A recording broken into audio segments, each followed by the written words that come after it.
Injuries look like those seen in people exposed to poisons like mustard gas. That's how doctors are describing what they see in the lungs of vapors. The chemicals can essentially burn your lungs.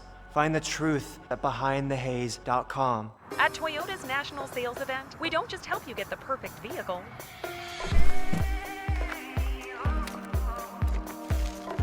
We're here to open new doors that lead to your road to greatness.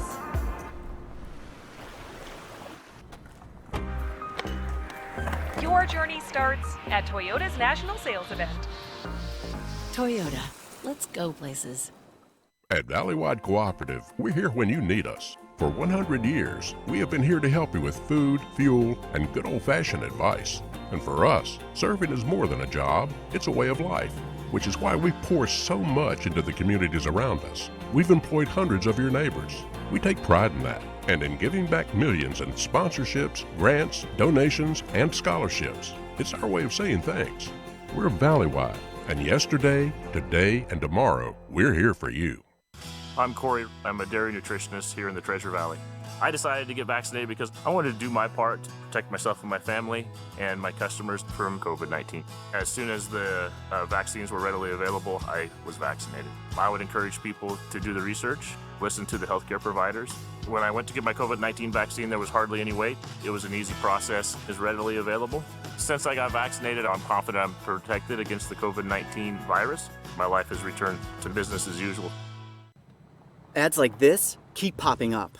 But I see through the hype, because those vape clouds people claim are just water vapor contain as many as 31 different chemicals, like formaldehyde, the stuff they preserve dead bodies with. And while the flavors sound all harmless, we still have no idea what these ingredients could be doing to our bodies.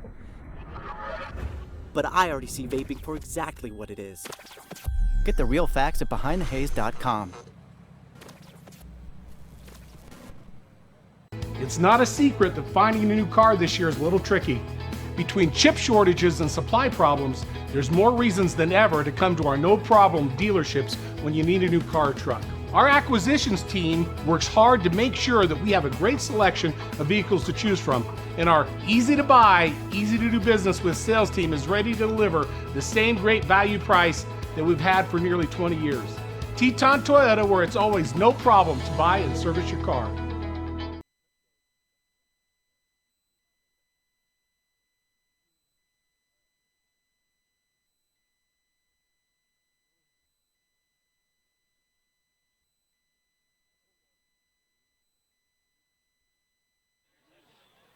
Well, good evening, ladies and gentlemen, and welcome to Sugar-Salem High School. This is an IdahoSports.com game stream production of East Idaho Game Night, presented by Teton Auto Group, also brought to you in part by your local Toyota dealer, Project Filter, and Valleywide Cooperative. I'm Lauren Jensen alongside Joshua Magali. Whoa. Thomas Stiles. I got the full name You got in the there. full name. I thought I was in trouble. This is the Cold War 2021 here at Sugar-Salem High School. Sugar-Salem has pretty much owned this rivalry for the last several years, but last year the South-Fremont Cougars got the better of them, and they're looking to do that again this year. It's senior night here tonight as well at Sugar-Salem High School. They honored 20 seniors on the football field, plus multiple cross-country runners and cheerleaders here at Sugar-Salem High School, so just a big night overall here for the Diggers. The Sugar-Salem Diggers come into this matchup 4-2. Their head coach, Tyler Richens, also the athletic director here at Sugar-Salem High School. 4-2. They're on a 4-game winning streak. They beat Star Valley, Marsh Valley, Preston, and Teton last week. They beat Teton 59-0 last week. So they're 1-0 in conference, just this 3-team Mountain Rivers Conference here. Of course, South-Fremont, the other team in that conference. So if the Diggers win tonight, they automatically secure a spot in the playoffs as the conference champions. On the other side of the field, we've got the visiting South-Fremont Cougars. South-Fremont's head coach, Chad Hill, also the athletic director at South-Fremont High School. They come in with a 3-3 overall mark, but they're on a 3-game losing skid. They lost to Firth, 21-33, Snake River 21-33, and Marsh Valley last week 20-21 in a nail biter. And so if South-Fremont wins this game and they end up winning, and if they end up winning against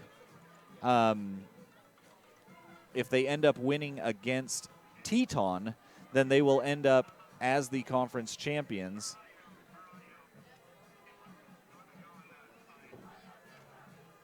They'll end up as the conference champions.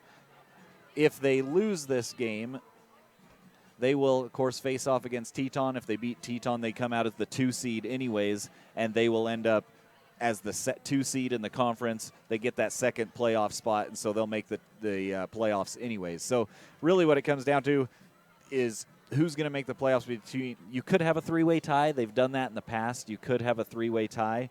If they do that, they have a Kansas City playoff.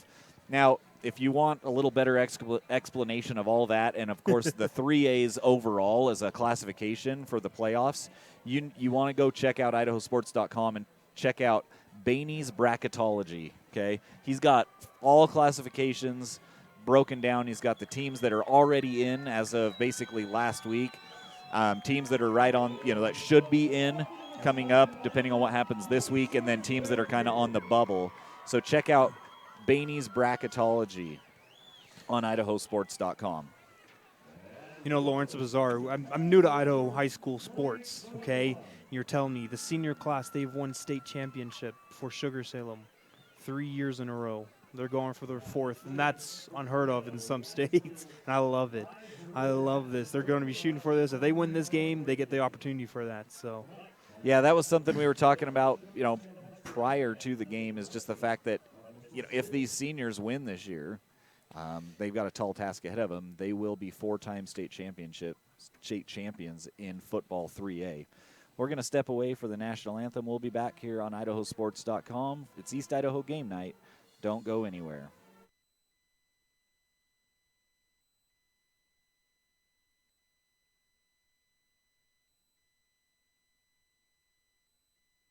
I'm Corey. I'm a dairy nutritionist here in the Treasure Valley. I decided to get vaccinated because I wanted to do my part to protect myself and my family and my customers from COVID-19. As soon as the vaccines were readily available, I was vaccinated. I would encourage people to do the research, listen to the healthcare providers. When I went to get my COVID-19 vaccine, there was hardly any wait. It was an easy process, is readily available. Since I got vaccinated, I'm confident I'm protected against the COVID-19 virus. My life has returned to business as usual. I suspect you're looking for an excuse to take a little drive. Don't you just love it when you realize that you've got the very best? Like being here in Idaho, it's the best. Just like John Adams GMC, recently awarded Business of the Year here in Rexburg. That's because we want the best just like you do. The best service, best selection, best prices, and of course, the best warranty with our famous John Adams Warranty Forever.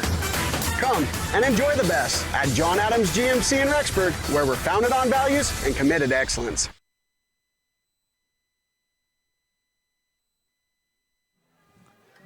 All right, folks, we're back here at Sugar-Salem High School.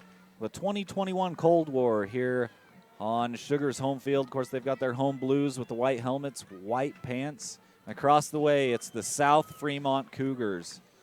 Cougars in their all whites with the black helmets. And this game really deciding a lot for both of these teams when it comes to playoff contention. Again, as I mentioned, the Diggers, if they win this, they are conference champions. They'll have that 1 seed from District 6 to start the playoffs in a couple of weeks. The Cougars, on the other hand, even if they lose this game, if they win, they've got an opportunity to win the conference as well, because they can beat Teton next week. If they can beat Teton next week, then they will be the conference champions, and Sugar would end up as the 2 seed in that scenario.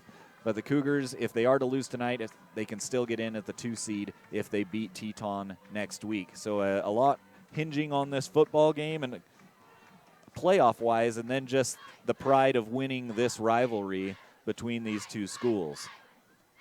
We got a ton of great sponsors for tonight's ball game. We want to thank John Adams GMC, Taylor Chevrolet, Upper Valley Orthopedic, Tonjes, Brazee, and Orm, Fall River Electric, Sunglow of Idaho, St. Anthony Motors, ProPete, Pocock Trucking, Stone Ridge Dental, and Burt Flam Mortuary. Huge thanks to all of them. Plus, we'll give you our power boosters as this game goes on.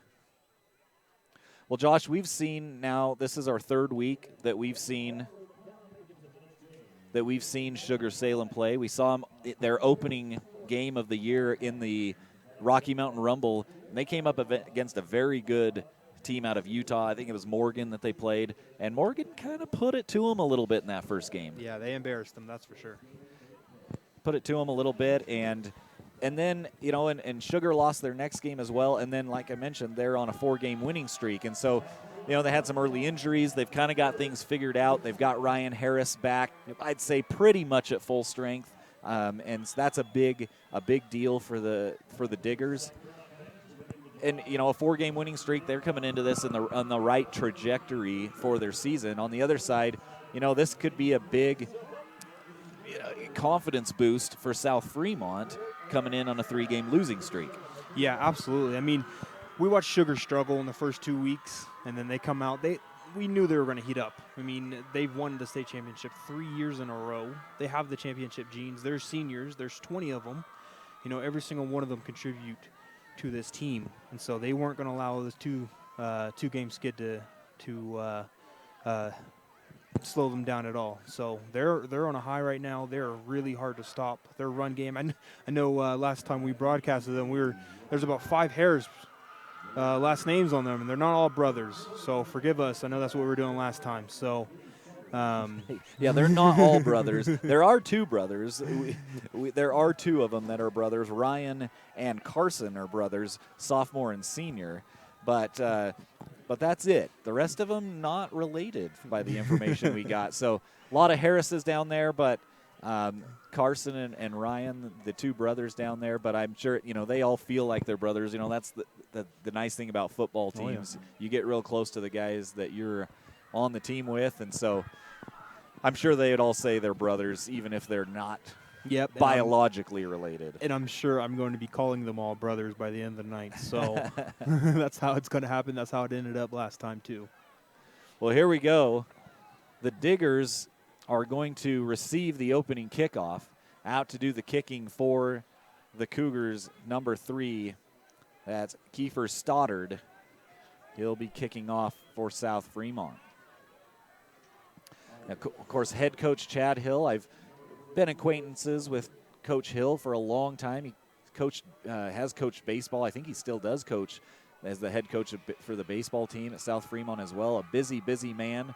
The athletic director this year ran into him in Island Park before the school year kicked off. He was out enjoying some time on the UTV with some family.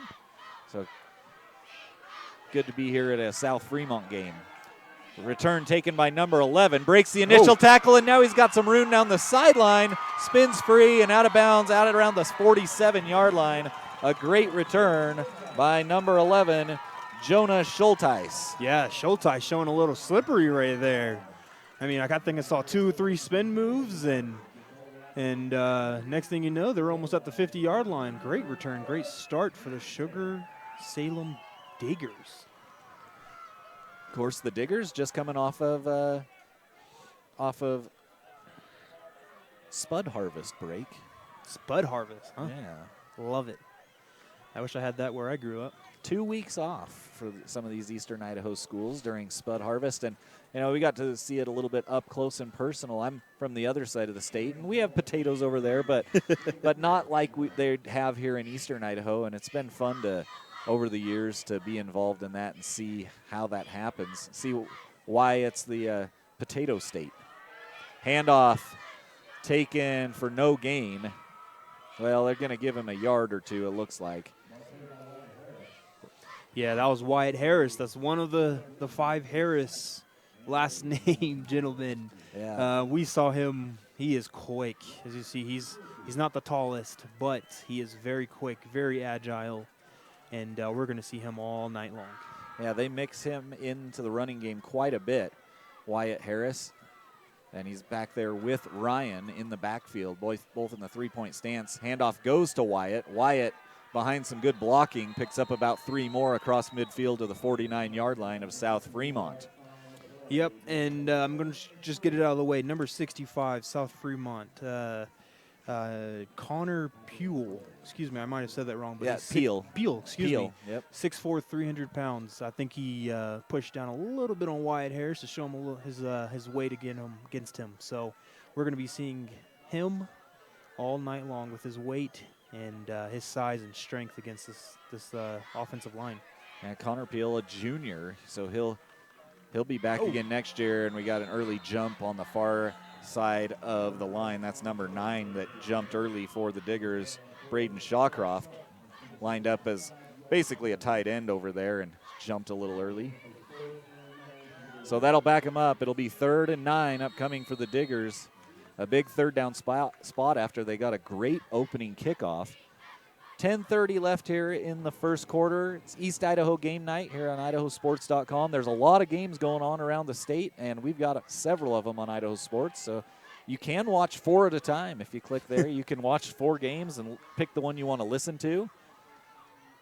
But if you're watching this one, we hope you stay with us on a rivalry game here between these two schools. On the run is Neal. Neal throws incomplete. The junior quarterback leaves it short, and after a nice return, the Diggers fail to move the football, and they'll punt it away here on 4th and 9. Yeah, that was great coverage over there on that far side by number 1 Preston Studdard. Studard, excuse me. He looked real good. You know, it was hard to not penalize right there. So great job by him, and 4th down, great stop. Yeah, Preston Stoddard, a 5'8", 150-pound junior for the Cougars. Big number 5 punts it away. High punt, not a deep punt. Takes a nice bounce for the Cougars, and I'm not sure who it hit. We'll see. I think it hit the back of South-Fremont. No indication from the officials that it's a turnover, and it'll stay with the Cougars. 1st and 10 for them at the 36-yard line. Yeah, I'm very excited to see how the Cougars come out on offense. You know, 3-game skid. What are they going to do? Are they going to focus mainly on the ground? Are they going to focus on their quarterback, number 6, Cayman Peebles? You know, so I'm excited to see what they do here. The Cougar offense, they've kind of been stuck these last 3 weeks at right around 21 points. In their loss last week, they only scored 20. The 2 previous losses, 21 apiece. See if they can put up some more points on the board against a very good defense. Peebles gets away from the first man, now makes a good move. Still in trouble and then gets upended, but he gets about 4 yards. What could have been about a 15-yard sack. So Peebles using his legs well there and picks up, they're going to say just 3. So 2nd and 7 upcoming for the Cougars. Great play right there by Peebles. I mean, Ryan Harris was all over him. We're going to be saying Ryan Harris's name all night, so he is lucky to get out of Harrison's reach and then pick up 3 yards right there. So 2nd and 7, 9:12 left here in the first. Handoff goes to number 7, and right up the middle, going to pick up 2 or 3. That is Rylan Miller, the fullback, 180 pounds, 5'11", good-sized fullback, and it's going to be 3rd and 4 upcoming at the 42-yard line. You know, I really want them to see. I really want to see Connor Pugh at fullback. Peel. I'm going to say that all wrong. Here's a pen. Just write it in. Peel. Yeah, Peel. Okay. You know, 6'4", 300. That's a fullback I like to see. You don't see many 300-pound fullbacks, but Peel plays center. He plays. Well, he's not playing center right here. He's listed as a center as well, but plays nose guard as well defensively. Man in motion out to the outside is Curbs. Back to pass. On the move. No, incomplete. Nearly picked off by number 54 for the Diggers. That's Riken Clay. Nearly had a pick. Yeah. But it'll force a punt here on 4th and 4. This senior class is already showing out. Ryken Clay is a senior. Ryan Harris is a senior. All of these seniors are showing out. They're showing the championship gene that they have. You know, this defense is no joke for this 3A division. So the Cougars, both teams go 3 and out. That another short punt, but this one takes a nice roll for the Cougars down to the 22-yard line, and it'll be 1st and 10 for the Diggers on their second possession with 8:05 left here in the first quarter. Taylor Chevrolet is proud to support Sugar-Salem athletics. Taylor Chevrolet has been serving the Upper Valley for over 90 years with excellent service and a stellar sales team. Taylor Chevrolet is the home of oil changes for life. That's right, buy any new or used vehicle and never worry about your oil again. Taylor Chevrolet is your Southeast Idaho auto leader with a wide selection of Chevrolet, Buick, and Cadillac models. Come in today and get the vehicle you want with oil changes for life. Stop by their Rexburg location or visit their website at TaylorChev.com. So here we go, back to passes. Neal, he's got his receiver, and great recovery there. Number 8 knocking that away. It was intended for Harris down the sideline, and Bryson Forbush, a lot of size over there, and he just couldn't get it out over the outstretched hand. Yeah, that size is the only thing that saved him because Harris is quick. We're going to say that all night. He beat his defender pretty easily right there. So that size with Bryson got him some safety right there. Yeah, it saved him a touchdown as Wyatt Harris had a couple of steps on him. And Neal will probably remember that and put a little loft on that ball next time. A little out route on the move, incomplete, too high. Tough catch there for number 12 for the Cougars, Caden Summers, and now it's 3rd and 10. So neither of these offenses able to get anything going here early. 7:53 on the clock, and we've had 0 first downs. Gotta love it. Good defensive football here early in this one. The 2021 Cold War here between the Sugar-Salem Diggers here on their home field against South-Fremont Cougars. The Cougars won this rivalry game last year on their home field. Carson Harris dancing around Neal. A little out route off the mark, incomplete, and it's now 4th and 10. They had him right at the sticks, but it was too far outside, intended for Cooper Butikofer. Yeah, Lauren, that's got me thinking. It's cold tonight. You know, is his hands warm? That throw he's usually making, you know, I saw him hit that all throughout warm-ups. He didn't overthrow one, I believe. His hands might be a little cold. It's chilly tonight. It was about 48 degrees before the sun went down, and it's supposed to drop down to about 35 here before too long. So a cool evening here in Southeast Idaho. Ooh. Fair catch called for and caught by Easton Curbs. Easton Curbs, his dad, Bruce Curbs, the head basketball coach at South-Fremont High School, and refereed with Bruce several games, I should say, over the years. Really like Bruce, and he's got a great son, Easton, out there who's been a big part of South-Fremont athletics over the last few years. You know, Lauren, you're making a southern boy like me sound really wimpy. Only 35. Here, that's like a daily temperature. And I'm over here with a big fluffy jacket, a couple big coats. It definitely cools off in a hurry here in eastern Idaho. Handoff right up the middle. Nice. Hit at the line, but chugs forward for a couple of yards. On the carry, number 7, Rylan Miller, once again. Yeah, and once again, that was Ryan Harris, you know, getting the stop right there, getting into the backfield, and held him to a minimal gain right there. So once again, check out, well, a couple things on the site. Friday Night Flash, if you can keep up to date on all the scores that are coming in from around the state, as well as check out Baney's Bracketology. I'll check that out, give you an idea of all the playoff implications as of basically today, prior to any of these games finishing. A little run option, just kind of a fake handoff and keeps it, does Cayman Peebles, and Peebles goes down after a short gain. It's 3rd and 6 upcoming. 6:50 left here in the first quarter. It's senior night here at Sugar-Salem High School. 20 seniors on this Diggers football team. got to be half the team, right? More than that. I think Yeah. we counted, well, at least half the team is seniors this year. Incredible run for them. Yeah, it has been they've had a, not only in football, but many other sports, they've just had a great, great run these last 10 years.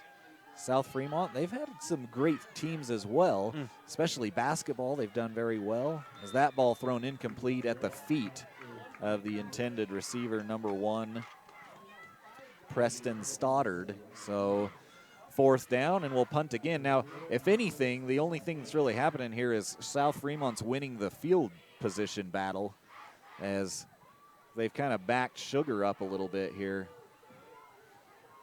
Yeah, Sugar hasn't even gotten past the 50. They did momentarily. Oh, were they? Okay. Yeah, they did. My They apologies. got over to about the 49, maybe the 48. And that's been it, though. A little wobbly. Nice punt, though. Taken at the 2. In trouble. Taken down. Great coverage by the Cougars. That's number 9 on the coverage, Colby Clark. And Diggers in a hole back here at the 2 or 3 yard line. 1st and 10 with 6 minutes left here in the first quarter. Yeah, right there. You got to let that ball go. And I don't know if it would have got into the end zone or not. It kind of took a sideways bounce. A great punt from South-Fremont, but he gambled a little bit, and they're going to get it right at the 3. Tonjes Brzee and Orm Dental Offices makes visits enjoyable and positive with 2 convenient locations in St. Anthony and Ashton. Budget-friendly payment plans and family dentistry offered at such a great value. The offices of Tonjes Brzee and Orm really is such a wonderful place to make your entire family's dental home. Tonjes Brzee and Orm, caring family dentists, wishing the boys good luck in today's game. Visit them at tbodental.com. Handoff up the middle. Maybe gets a yard. Yeah, that was Ryan Harris, the linebacker. He got tripped up right there. So I think it was just about a gain of a yard. Yeah, almost. Ryan. In fact, it looks based on the sticks over there, maybe a foot is all he got on that play. So 5:38, clock continues to run. Neal makes the long jog from his sideline all the way back into the middle of his end zone. Yeah, he's going to get his miles tonight. Especially if they stay in these positions deep in their own end of the field. Man in motion. Rolling to his right is Neal. Now looking downfield, he has a receiver tipped away. Great defense there again by number 1 for the Cougars, Preston Stoddard. Wow. Fantastic defense. He kept his hands off him the whole time. And once he did get his hands on him, his head was looking towards the ball, knocked the ball right out of the air. Great play by Ryan. I think Ryan, right? Yeah, Ryan. Preston Stoddard. Preston, sorry, excuse number me. 1. Preston, great job, Preston. And he has come up big a couple times here on defense. And now it's 3rd and 10 as the Diggers have yet to get really much going offensively. Of course, neither have the Cougars. It's really just been a punting game here in this first quarter. Neal in his own end zone in the gun. Back to pass. Route across the middle. It might have got tipped. It was a little behind the intended receiver. Jonas Schulteis, he was open, but it was behind him. He couldn't haul it in. So it'll be 4th down from the 4. And now this field position really favoring the Cougars as the return man, that's Curbs, back at the about 43-yard line of Sugar-Salem. Yeah, this is going to be big. They have to get good blockers right here. And now Curbs scooting up a little bit. And that's going to be a short kick that just dies at the 28-yard line. So fantastic field position here now for the Cougars if they can get something going. Wow, that punt just died. Yeah, it was kind of it was spinning sideways almost. It hit the hit the grass. This really nice green grass still, actually, for as cold as it's been this week. Beautiful field. And just died right there. So they mark it down at the 27. 1st and 10 for the Cougars with exactly 5 minutes left on the clock here in the first quarter. Back in the gun is Peebles. He keeps it himself, hitting the backfield, and he might have got back to the line of scrimmage. But he got hit in the backfield and then took one man with him. I think that first guy to hit him was number 55. in on the tackle. That's Jarek Rammel. So it'll bring up 2nd and 10. No gain, no loss on the play. He rammed him. He got in there. He rammed it. Rammel. Yeah, and Peebles showing his size though there too, because he got hit in the backfield pretty hard, and Peebles able to still. He should have had probably a 2 or 3 yard loss and able to churn the legs and get forward back to the line of scrimmage. Yeah, Peebles not small, 6'2", 200, good size for high school. Flings it out into the flat, but again, just not a real accurate throw out there to Curbs. And off the fingertips, it was low. I think had Curbs even caught it, he was probably going to end up on his knees anyways. Yep. Yeah, that throw's got to be up, hit him right in the chest, especially on that play right there. A little sweep out to the right. Yeah, they were trying to set up, that little sweep, a little receiver, kind of a little receiver screen out there to get Curbs the ball in some space. Curbs got some good speed and agility, but couldn't come up with the catch there. 4:09 left, 3rd and 10. It's all defenses, a group of 3 receivers here to our near side. Back to pass. It's Peebles. Peebles slips a little bit. Now rolling right. He's being chased. Gets away and hucks it downfield. It's going to be incomplete. Well overthrown. Intended for number 15, Mason Sidaway. No chance for the 6'4" junior. Excuse me, 6'4" senior Sidaway. And it'll be 4th down for the Cougars. And this is, you got to go for it in this spot. Yeah. They don't have a kicker with a leg from this range. So they'll go for it here on 4th and 10. Yeah, the Cougars are going to watch that back on Monday when they have film study. And their receivers on this play, they were just watching Peebles scramble around. They got to run towards the direction of Peebles' scrambling, try to get open. Everyone else is just on the opposite side of the field watching and staring. So that's something that they have to help their quarterback out when he's running around back there. Yeah, and Sidaway probably does a good move. Often you want to have one guy that goes down the field and then have some guys coming back to give you some options. But now a whistle blown, and we might have a timeout taken by the Cougars. So no score here with 3:58 left in the first quarter. We're going to keep it here and thank some of our sponsors. Upper Valley Orthopedics is the Upper Snake River Valley's renowned state-of-the-art orthopedic and sports medicine clinic. Doctors Michael Larson, Kevin Lee, and Travis Torngren are board-certified orthopedic surgeons treating all conditions of the shoulder, elbow, hand and wrist, hip, knee, foot, ankle, and other sports-related injuries. Please call for an appointment at 208-356-9550 or request an appointment online at uppervalleyortho.com. Upper Valley Orthopedics is in Rexburg is a proud supporter of Sugar-Salem Athletics. And if you're the parent of a high school senior who's planning to continue their education at college or through technical training, Fall River Electric offers scholarships valued up to $2,400 for each student. Scholarship applications for students of customers of Fall River Electric will be available online after January 1st, 2022 at fallriverelectric.com. Click the My Community tab for information and application forms. Let Fall River Electric help your student continue their education. Fall River Electric, your trusted energy partner.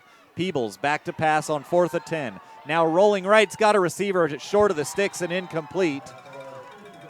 It was Stoddard, but again off the mark with a pass and didn't give Stoddard a chance there, and a turnover on downs. The Diggers will take over at the 27-yard line. Yeah, that was a great play. They ran some crossers. The Diggers were in man coverage, and Stoddard was open on that right-hand side. People just saw him a little bit late, and, Diggers are getting in that backfield. So that was a great play. Almost had him, but I'm sure they'll come back to that one. Yeah, I think that's a big thing we've seen thus far is Peebles has been under pressure. He hasn't got sacked yet. Counter handoff goes to Carson Harris. Tons of running room across midfield and then gets leveled at the 49-yard line. But Carson Harris right back up. That was a great play. That was a fantastic play. That's a play that we didn't see when we were here a couple of weeks ago. So they've added that, or they decided to bring that up in the playbook. That was a great play. I love that. Everyone going right. Yeah. And here comes Carson Harris on the counter to the left, and he had just one blocker out in front of him and a lot of green grass. Neal flings it out to number 11, And he gets away somehow from the initial hit. Still going to be a loss on the play. He got hit pretty hard. He'll lose 2 back to the 50.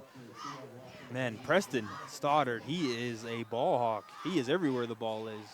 Yeah, that was a big hit by Stoddard as soon as Schulteis caught that football. Yeah, Stoddard's not a big guy either. 5'8", 150. You know, that's what I am right now, so he's looking real good.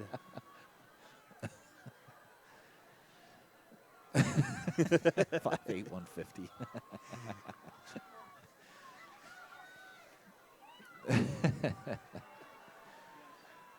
Oh, man. For those of you who know Josh Magali, he's a little bigger than that. Schulteis with the catch, hit again immediately.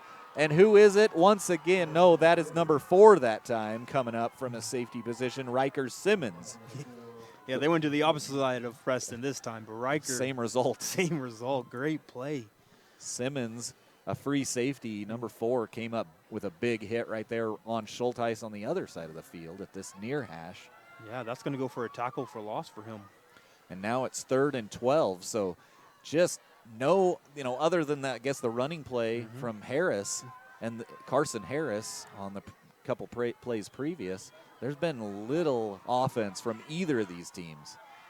Back to pass. Hit as he gets rid of it, and it falls incomplete. They had Schulteis across the middle, but Neal got hit as he released, and the ball falls to the grass. It'll be 4th and 12 now, and they're going to punt again, kind of flipping the field a little bit on the Cougars. Now 2 minutes left in this first quarter. Yeah, that was number 15, Mason Sidaway, he's big guy, 6'4", 190. That was a hard blocking assignment for Carson Harris. A better punt this time, though, still short. Curbs smartly lets it hit as it just died. And the ball rolls back to the 16-yard line, and the Cougars will take over there, 1st and 10. No score here in the first quarter. We got 2 minutes left, minute 51 actually on the clock. Sunglow of Idaho is located right in Sugar City on the fertile Snake River Plain. Sunglow is one of the largest Idaho potato shippers and is a leader in the potato industry, known for their consistent quality. It's easy to offer the best when the world-famous Idaho russet potato is grown right there in your own backyard. They aren't bragging when they say Sunglow is potato country. Find out more by going to sunglowIdaho.com. Sunglow is proud to support the Sugar-Salem boys in the game. Go Diggers. Ooh. Reverse goes to Stoddard. Stoddard looking for some room to run, and he won't find much. In fact, I think after all that, he's got a no gain. It'll be 2nd and 10. Man. Yeah, great play by their defense, by the Diggers defense, excuse me. It was, they tried to trick it up, show something different, try to gain some offense, and Diggers were all over that. So 2nd and 10 here for the Cougars, back at their own 16-yard line. A minute 15 and counting. Pitch. Goes to number 7, again tripped up. Good tackle out there on the edge by number 10, I think, for the Diggers. Yeah, was it? Oh, I missed it. It must have been, is it 18? Now I don't know. I don't have 10 or 18. Got to take a look. Maybe it was 40. It might have been Carson Harris out there on the far side.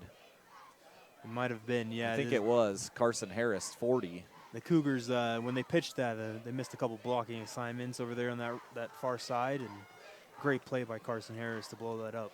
Yeah, that was Bryson Forbush that got the pitch on the run. Back to pass, Peebles, and too far outside, high and outside, as they'd say in the baseball world, and incomplete. Intended once again for Curbs, and it's 4th down. Yeah, I don't know. Maybe it's some nerves. It's these throw. I mean, it's got to be the cold. I mean, if I was out there, I'm freezing.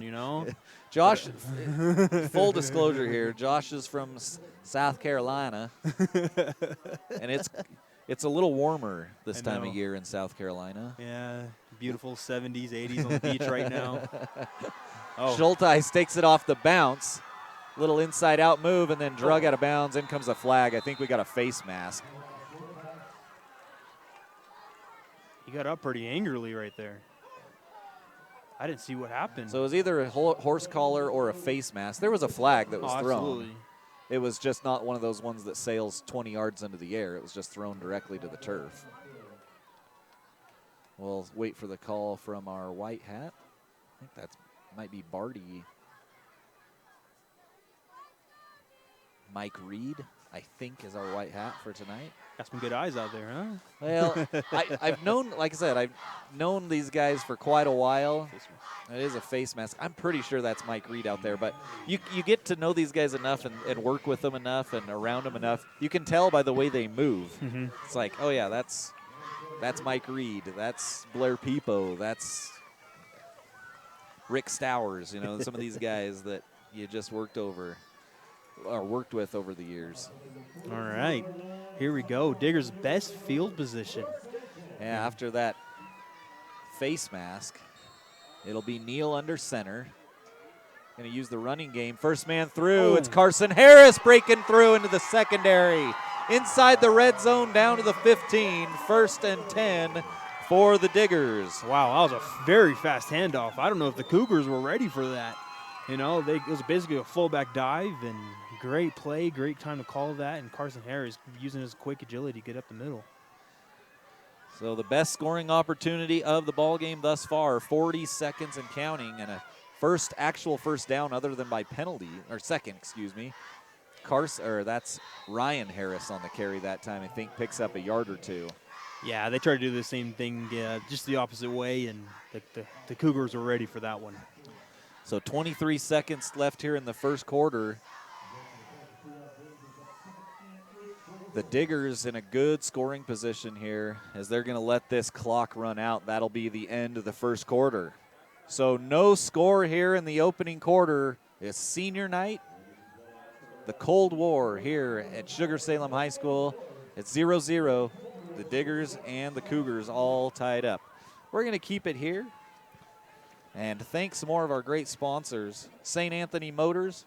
Get $10 oil changes for life with the purchase of any new or pre-owned vehicle. St. Anthony Motors offers services on all makes and models. Their service department loves servicing Southeast Idaho with professionalism and expert customer service. Come in today and talk with their amazing sales team to find the perfect vehicle for your needs. You'll find that at St. Anthony Motors, everything is just a tad less.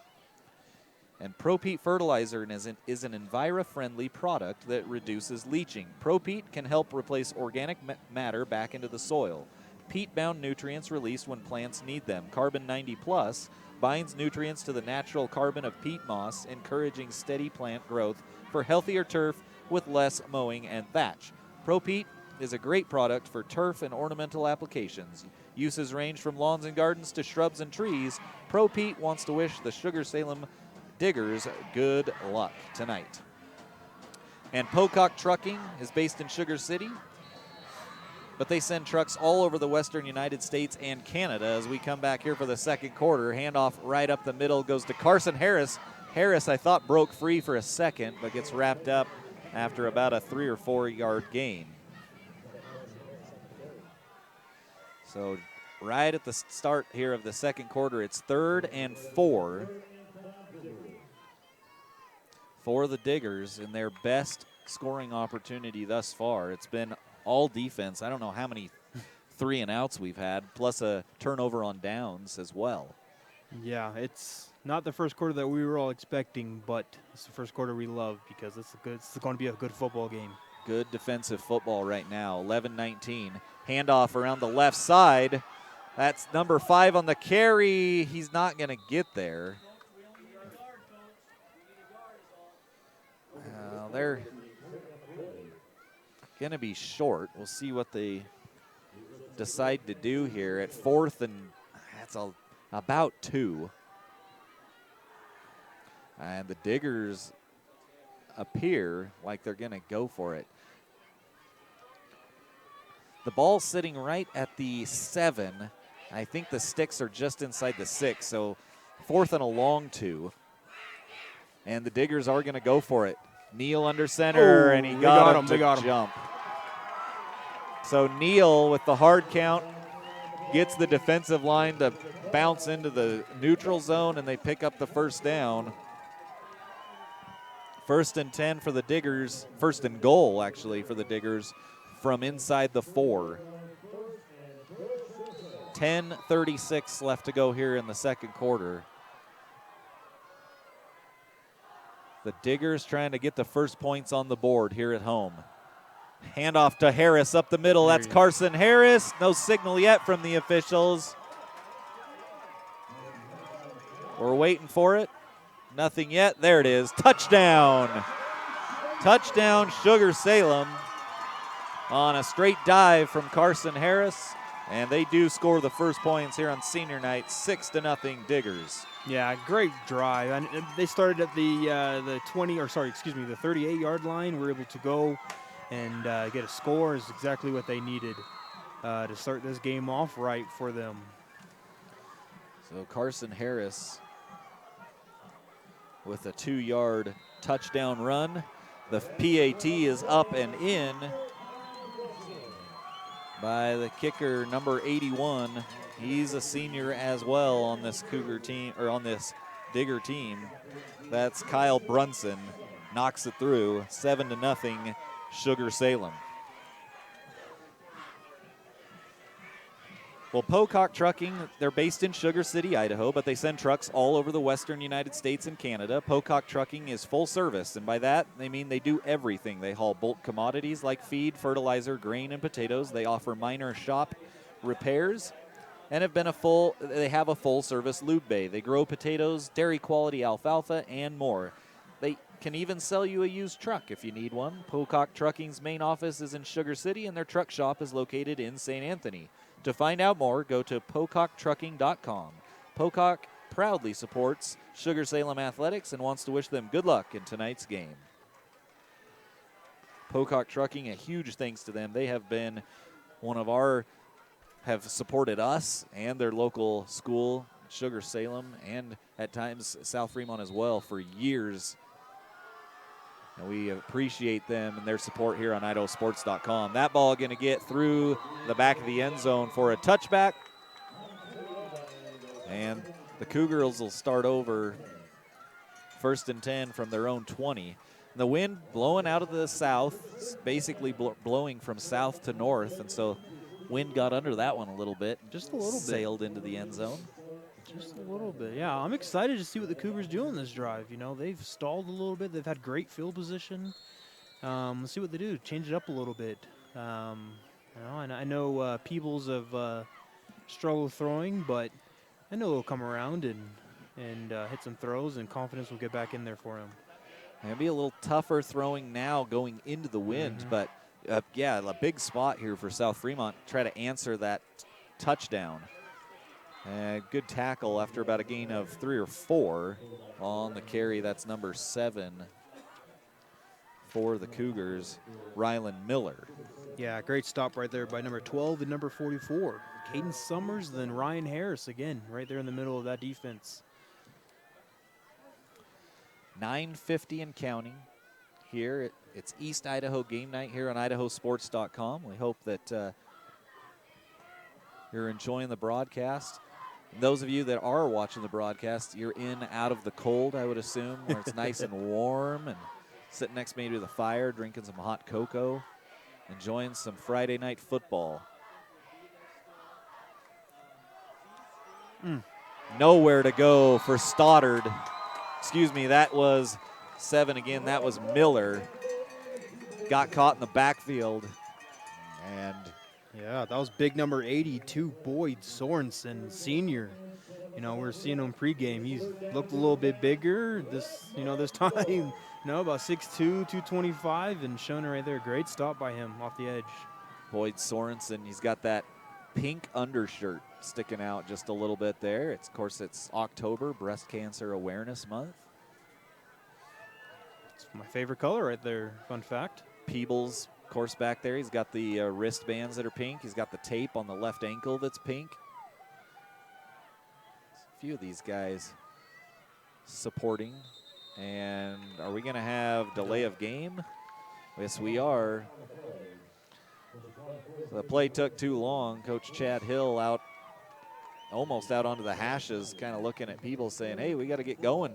Yeah, Peebles was just trying to read the defense. I mean, he was motioning them across just to see if they were in zone or man, and right then and there, the corners were following them. So that's You know, that's zone coverage right there for them. So he should have seen that and got the play off. But yeah, you got to pay attention to that back judge in this scenario. He's the man with the count on the play clock.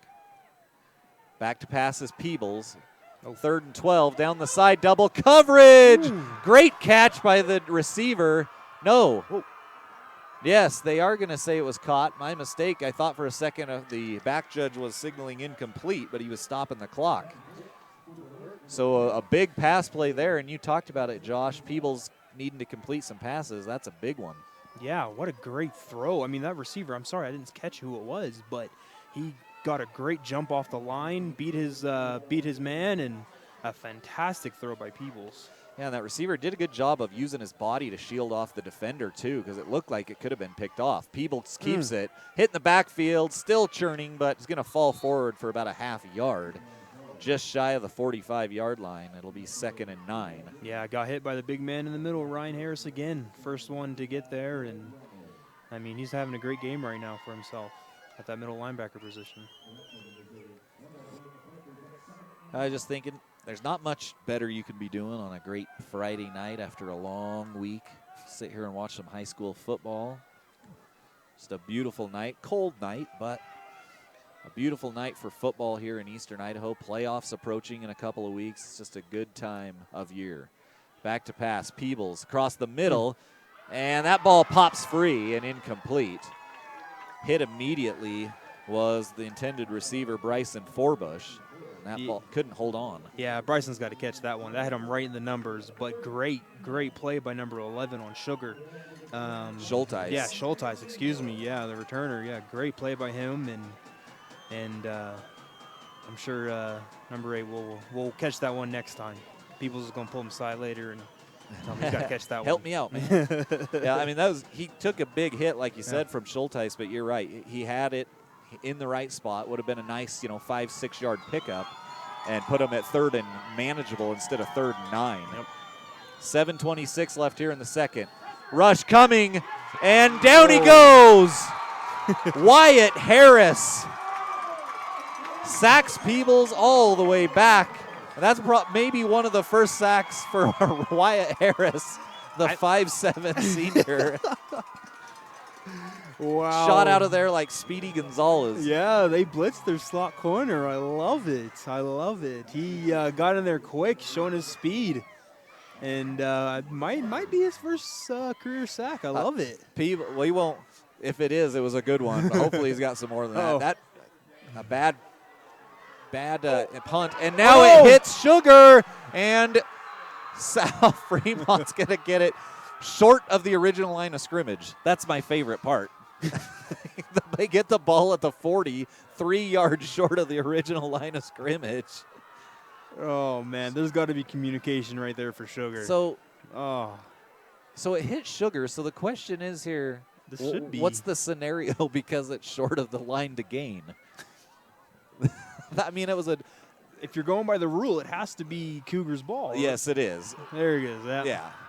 It because it's a turnover. As soon as it hits him, it's now a turnover. Is my understanding. It's a live ball as soon as it touches them. Yeah. Yeah. No matter if it is 12 yards short of the first down.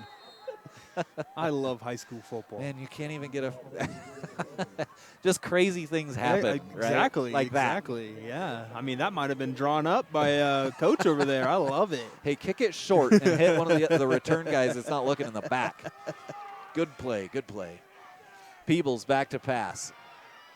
Across the middle. That's a bullet's got to be caught. Stoddard.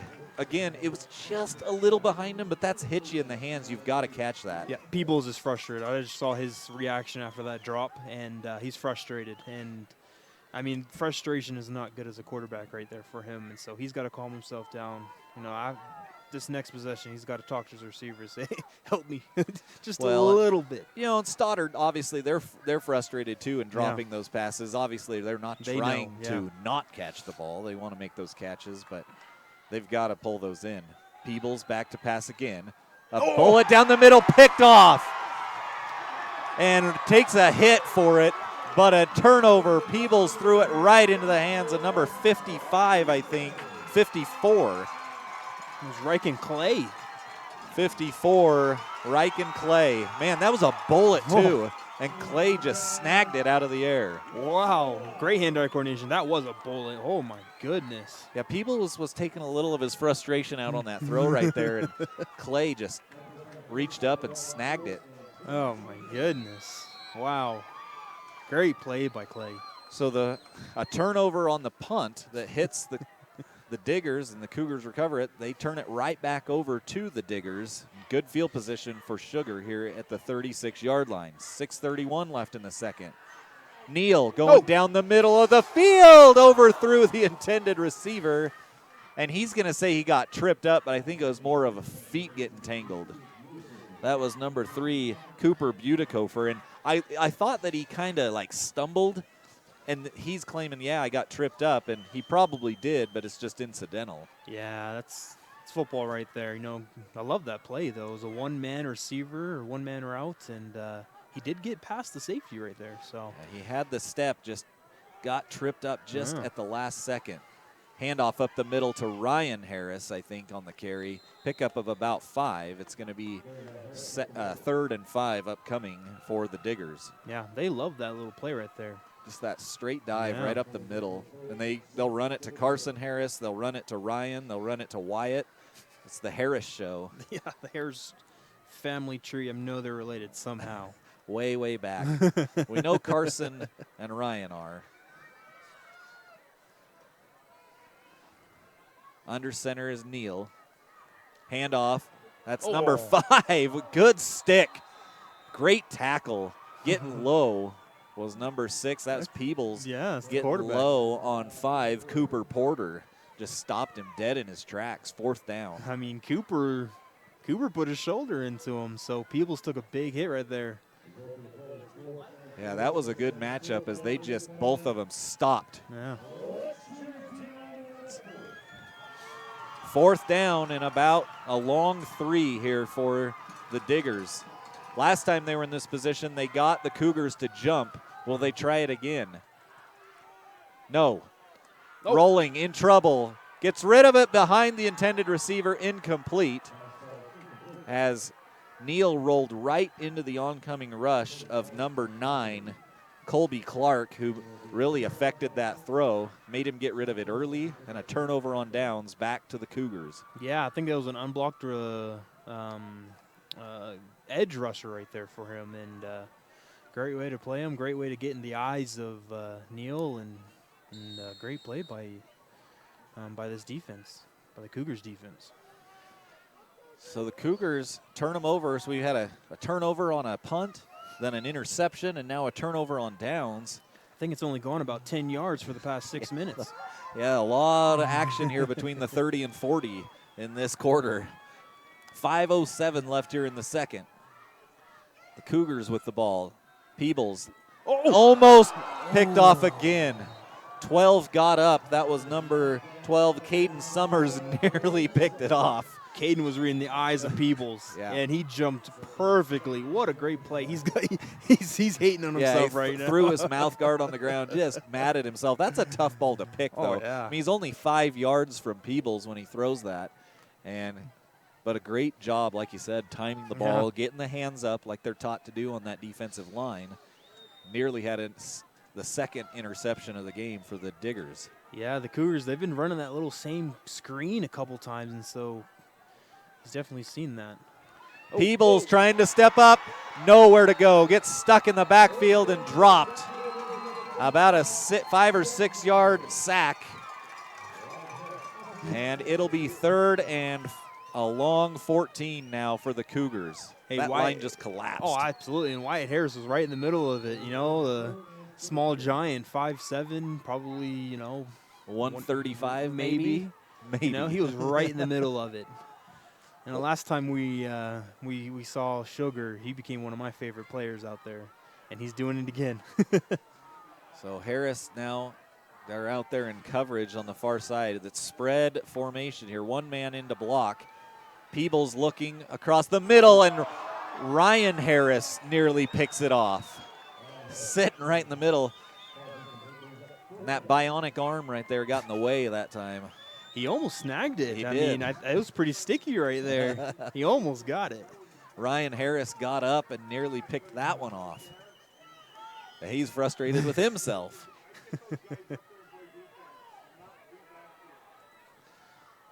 So 4:14, the Cougars are going to punt away.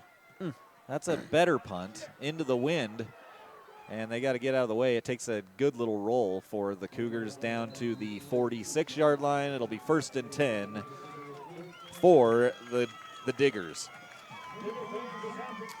At Stone Ridge Dental in Sugar City, Dr. Carpenter provides his patients with the most up-to-date dental treatment, including CEREC, same-day crowns, implants, and more. With their kind staff, family-friendly setting, and relaxed atmosphere, you and your whole family, including the kids, will feel comfortable throughout your visit. Stone Ridge Dental offers convenient hours to accommodate your busy schedule. Call Stone Ridge Dental in Sugar City at 208-656-2000 to schedule an appointment today, or feel free to visit their website at astoneridgesmile.com. Diggers with 4:05 to work with here from their own 46-yard line.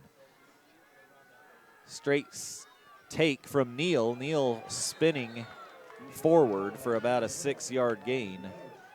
It'll be 2nd and 4 upcoming across to the opposite 47-yard line.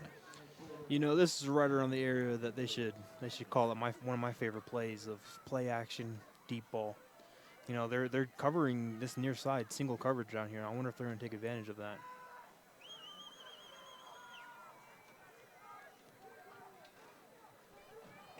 Well, let's make a profit out of Josh. Back in the gun is Neal. 3:25 on the clock. And fumble. And I think the Cougars got on top of it. They had 2 or 3 guys right there. They did. The first turnover for the Diggers offensively. And it's 1st and 10 for the Cougars from the 48-yard line. Yeah, they were going a little too fast right there, and that handoff was just, the timing was off, and that's what happens, you know, and they're trying to hand that ball off. The ball is not secured and drops right there. So the Cougars jumped right on it and turnover.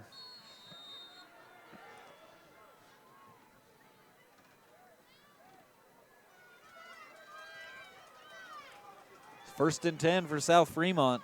This would be a huge momentum shift if they're able to score here before the half. 3:18 on the clock.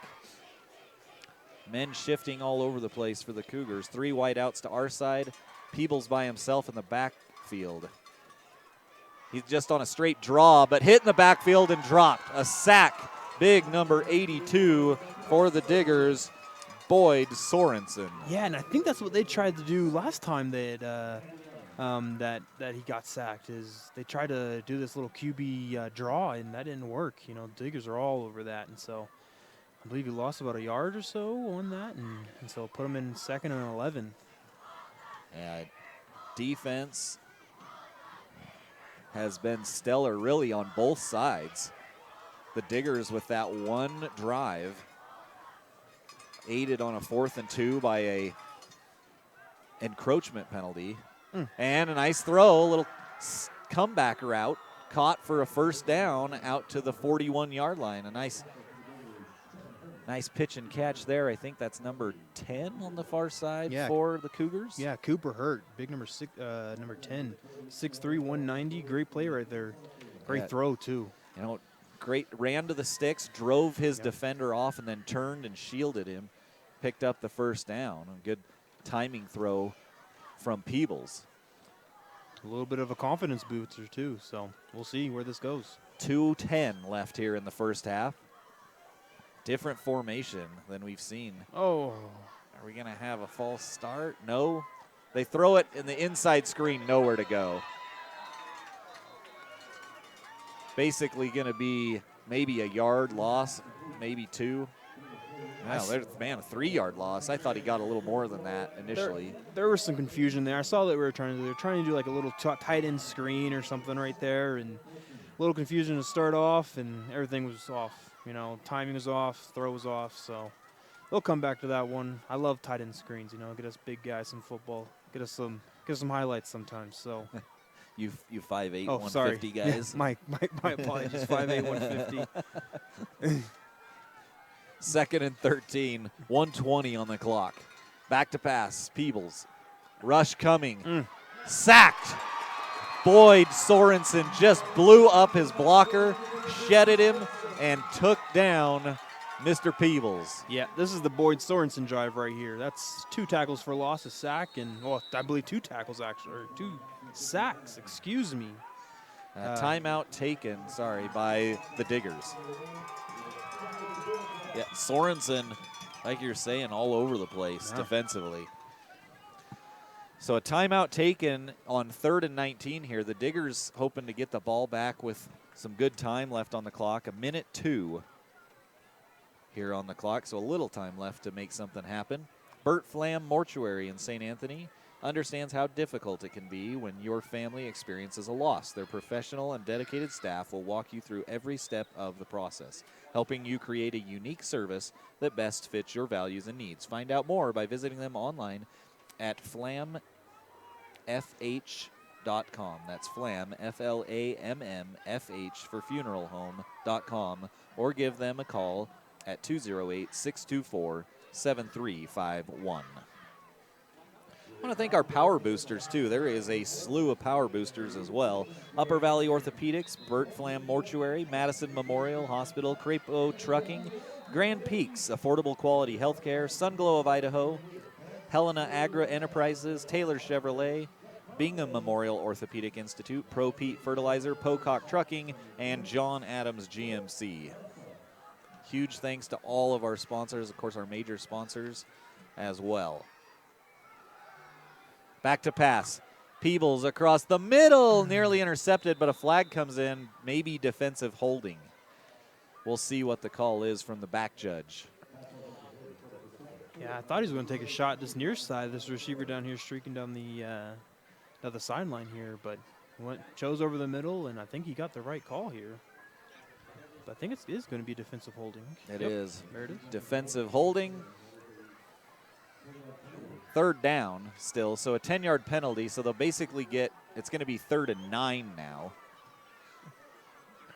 10-yard penalty from the spot. Well, the line of scrimmage, I should say. So 3rd and 9. So still an opportunity here for the Diggers to get a stop, but much better opportunity here for the Cougars offensively.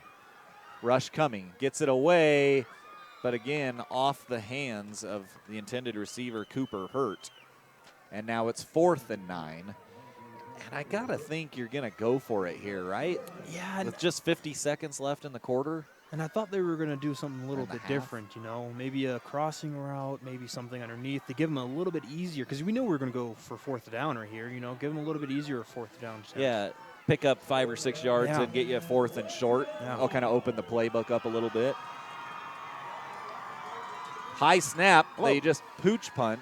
It doesn't go very far at all. In fact, takes a little bounce out down to the 25. So they gain about 15 yards on the exchange. And it'll be the Diggers 1st and 10 from their own 25 with 43 seconds left.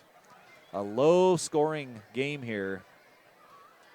It's 7-0. That's correct. And we're almost at halftime here at Sugar-Salem High School. And it looks down here in front of us, we've got some young cheerleaders that are going to be out onto the field here at halftime for our entertainment. The dance team down there trying to keep them warmed up on a cool night here in Sugar City. Neal back to pass. Short across the middle. It's caught for a 1st down. So now they got to get to the line of scrimmage, and they'll try to work quickly here. Clock will stop momentarily while they, and now a timeout called. So the Diggers opt to use the timeout after the first. There was no timeout called. Well, somebody's saying they called a timeout.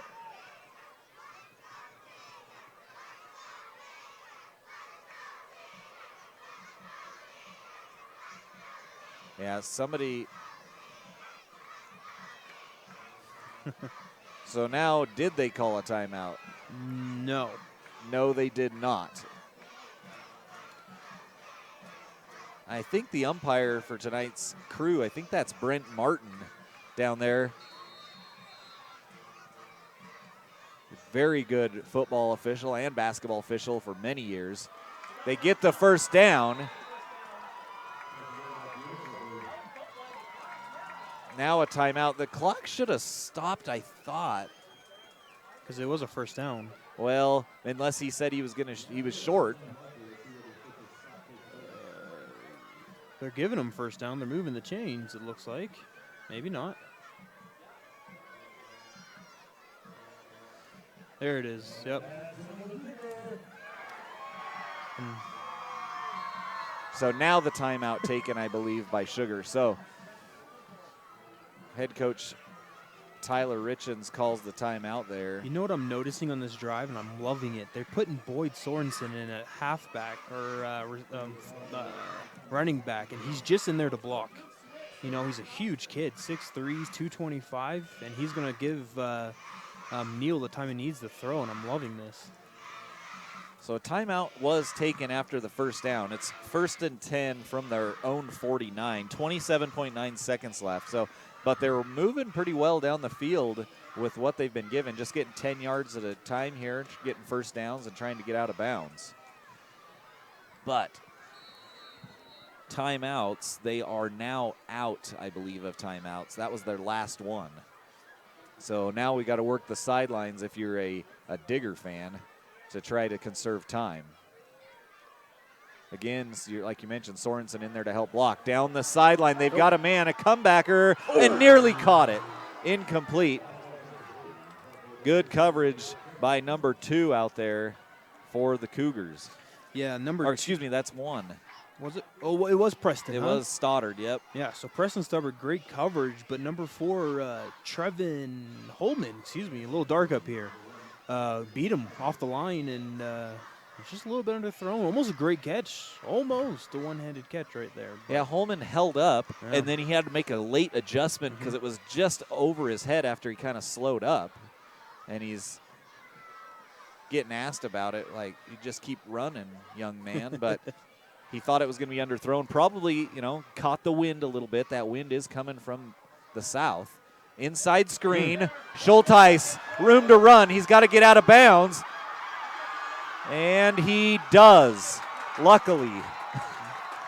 For a second there, I didn't think Schulteis was going to get out of bounds as he cut back into the field. Picks up about 10 more yards. 1st and 10 now for the Diggers from the 24-yard line. Yeah, I think the Cougars linebacker helped him out of bounds, looks like. But, hey, great job right there by number 11, Sutter. Schulteis. Schulteis, excuse me. Great play design. I love it. Yeah, a little nice middle screen with lots of room to run. 10 seconds, so they're going to go for one play here. They'll have to go, of course, to get out of bounds. Otherwise, they won't have time for the kicker to get on to kick the field goal. I think the kicker is going to be Ricardo Contreras. I'm looking for the shot to the end zone. I'm on my heels right now. They might do that. Back to pass. Neal rolling to his right. They go across the middle for Schulteis. Touchdown! What a play. They gamble across the middle short of the goal line. Schulteis with 2 big catches on that play puts the Diggers up 13-0 with 3 seconds left here in the first half. Wow, great play right there, and a great throw too over the middle, a deep crossing route right there. Great throw by Neal. Fantastic throw. He pumped to the sideline like he was going to go deep to the corner, and then caught Schulteis across the middle. At about the 5, he broke free and dove for the goal line. PAT, snap looks good, kick is up, plenty of distance, and it's down the middle. 14-0, and that is a big touchdown for the Diggers right at the end of the first half. So what looked to be a 1-score game going into halftime now finds the Cougars in a hole, 14-0, with 3.3 left on the clock. So remember, quitting smoking, chewing, or vaping is tough, but so are you. If you're ready to quit, there is help. Visit projectfilter.org or call 1-800-QUIT-NOW today. In Idaho Sports, we do a lot more than just broadcasting. Just continue to check back to the website for updated scores, schedules, standings, polls, action photo galleries, and written content from every corner of the state. And stay tuned for the postgame show. It's a little early, but the postgame show will announce our IdahoSports.com player of the game. Oh, yeah. Remember to join Idaho Sports Nation on Facebook, Twitter, Instagram, and YouTube. Get updates, breaking news, pictures, and more. Click the icons on the top left to follow us now. If you're following us and checking out the website, you can get our new regional prep casts from around the state. Each week, the resident experts give you the breakdown of everything across the state. Of course, volleyball getting ready to wrap up regular season, football ready to wrap up regular season, soccer already in district play, and coming up on state tournament time for them, taken in the end zone for the touchback. So 3.3, the Cougars will have maybe a Hail Mary left here in them. 3.3 seconds left on the clock. Hey, the returner wanted to take that out. He was about one step from the back of the end zone. He was ready to go. I wonder if they'll ever change that rule in high school where they'll start allowing them to return out of the end zone. That could be some bad coaches' memories right there. Yeah, that's probably true. Coaches are probably against it. And I think for health reasons, that's why they've done that. You've seen that in some of the different leagues across, from college all the way up to professional, some rule changes on return. So Peebles will just take a knee to end the quarter and the half, and that is our halftime score. The Sugar-Salem Diggers on top, 14-0, as we head into halftime. And as you see the mass of humanity out there, and this is, you got to love this. If you're a parent of one of these girls out here with the dance teams, the cheer squads, we're going to keep it here. I have a sweet spot in my heart for this. I've got 3 little girls from the ages of 10 down to 5, and so this is going to be my life, I feel like. So we're going to just stay here and keep it here, Thomas. I don't want to hear any complaining there from you. I think I just saw one of the little girls get drugged across the field. Somebody had a hold of her hand and just dragging her. We'll keep it here and watch the halftime show here at Sugar-Salem High School.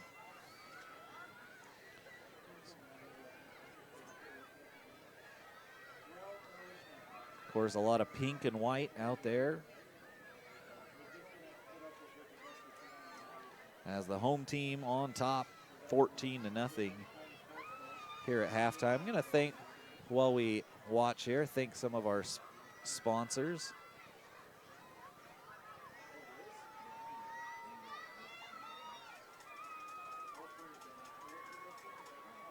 Actually, we're going to take a quick break while they get settled. We're going to take a quick break. We'll step away. We'll come back here with the halftime show here on IdahoSports.com. It's East Idaho game night, the Cold War.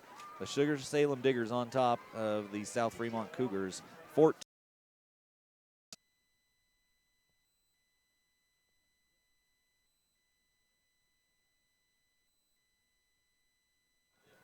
Well, welcome back here at halftime as we've got the halftime show.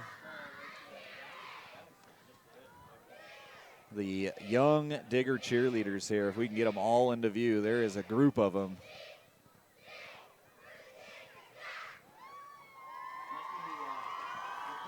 Nice. Very nicely done. I want to thank some of our sponsors here as we continue to watch the halftime show here. Of course, our major sponsors for East Idaho Game Night.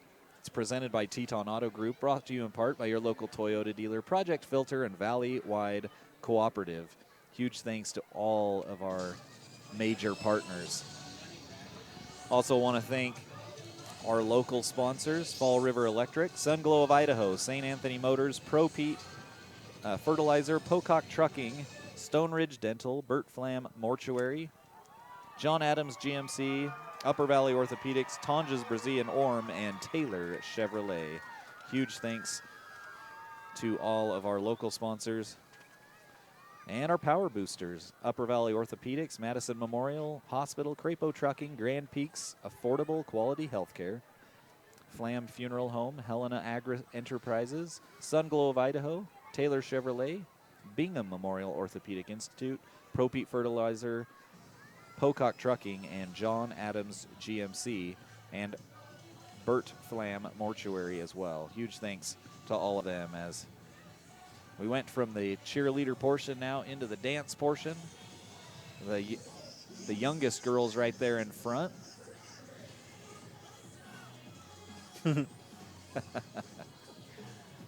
fun to get everybody involved, and this is a highlight for a lot of these kids to get out onto the football field and be part of the activities and games. And all the moms down there with their cell phones out, kneeled down in front here on the track, getting the pictures. Some proud mama and daddas right there. Yeah. Young daughters out there having some fun. Wonder why there's only one group going. Oh, there's a somersault. This is better than I could do. Well, the halftime scoring, it was infrequent, but the Diggers got a touchdown run from Carson Harris right at the start of the second quarter. About a 2-yard touchdown run for Harris to give them their first score, 7-0, and it looked like that was going to be our halftime score. And then right at the end of half, the Diggers use the clock very well, and they get a pass across the middle to Schulteis, Jonas Schulteis. He had 2 big catches, got out of bounds on a screen play down around the 20, and then catches the touchdown pass across the middle of the field, dives for the goal line to make this a 14-0 game over South-Fremont in what's mostly been just a defensive battle.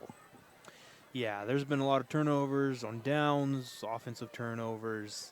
And, Sugars, they've gotten some great drives, and they've capitalized on them. They've capitalized on their great, field positions that they've gotten. And the Cougars have gotten great field positions. They got the ball one time at the 28-yard line and got stalled. The Sugar had the same exact field position on the opposite side, and they scored. So that's the differential right now. And, I'm sure the Cougars head coach is going to talk to them and gain some confidence. They're not out of this game at all. This is still a very close game, and that was very impressive. Yeah, some cartwheels, some round-offs down there. I will never imagine doing this. That's more like it right there for me.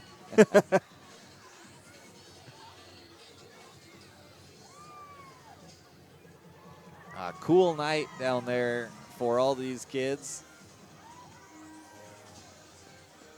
They're out on the field here. Senior night, Sugar-Salem High School. Of course, the Diggers on top right now in this matchup.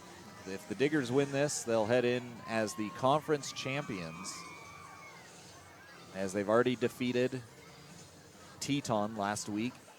South-Fremont, the only other team in the Mountain Rivers Conference, along with Sugar. They defeat them tonight, they'll be conference champs, but half a game of football left here for the Cougars to make some noise and try to get 2 in a row here in this rivalry matchup. Of course, they won last year on their home field. One of the Cougars' only losses of the Diggers' only one of their only losses of the season. Yeah, we'll have to see how these Cougars come out in halftime. They started off slow. If they start out with a big play, confidence grows a little bit, and this game could turn around real quick. So, remember to check out all the photographs on our website. We've got an army of action photographers covering games from one end of the state to the other each week. We've revamped the galleries to make it even easier to find and order snapshots of all the memorable moments this season. Just click the Action Photos link to purchase prints or digital downloads today. And if you want to advertise on IdahoSports.com, just contact sales at IdahoSports.com for more information. All kinds of advertising opportunities. Let your business be heard here on IdahoSports.com.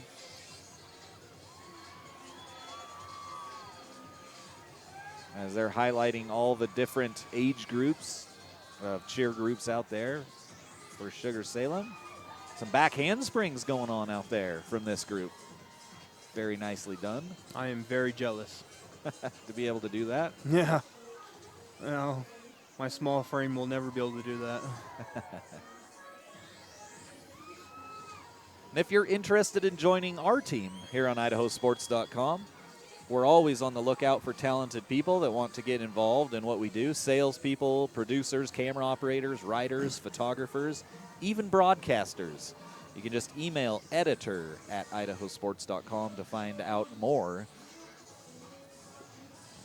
And we hope you're staying tuned to the Friday Night Flash on IdahoSports.com, getting updates from across the state. Of course, Yeah. we've got a busy night, so not sure who's manning the Flash tonight.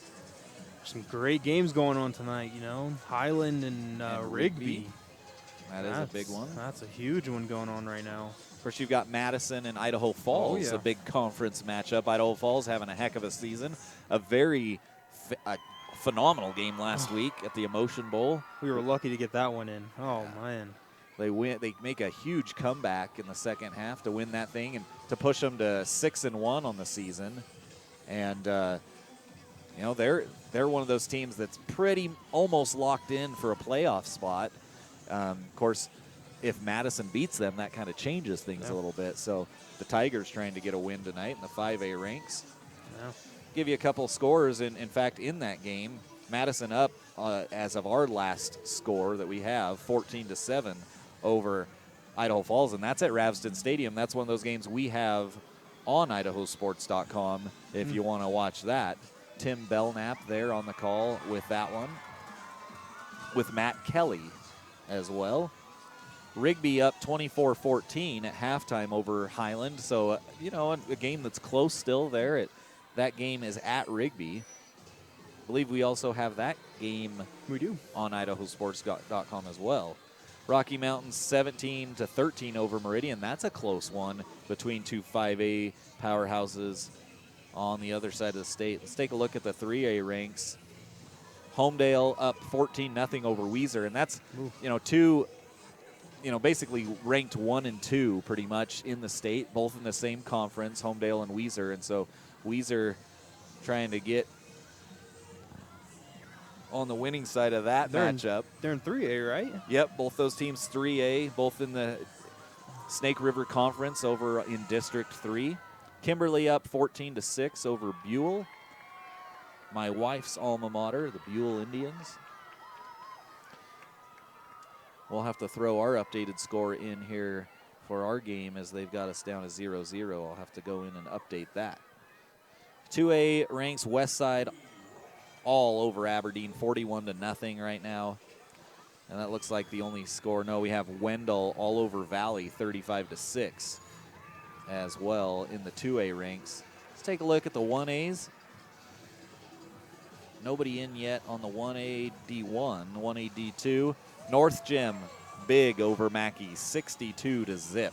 Woo! That final. Cary in a close one with Castle Ford. I know that was a game. In fact, Paul Kingsbury, owner extraordinaire, and Logan Green are on that game tonight at Cary High School. They made the trek across the desert. And that was a much talked about game. Castle Ford beat Dietrich, that was kind of a big win for them, for Castle Ford. And Castle Ford going up against a very, very good Cary team. Castle Ford showing they're for real here in that first half. It's exciting, yeah. In the 8-man ranks. Hagerman all over Meadows Valley, 54-20 in that final. Let's take a quick look at the 4A ranks. Blackfoot Shelley, that's a 4A playoff implications there. 7-7 at half, so a tie ball game there. Emmett down to Columbia. That's a surprise. Down 6-0. Emmett's already got a locked spot, if I'm not mistaken, in the playoffs. Up there very high on the rankings. I think just below Minico, and they're losing to Columbia 6-0. Yeah, I won't be surprised if they turn that one around. And here's another game with playoff implications. Preston and Pocatello at Holt Arena. Preston up 14-10 over the Thunder. And Bishop Kelly up 7-0 over Valley View. Well, halftime just keeps rolling on, as I think we're down to the oldest group out there. I'm expecting like some like backflips. Some with, Simone Biles stuff out there. Yeah. Triple backflip gainer stuff.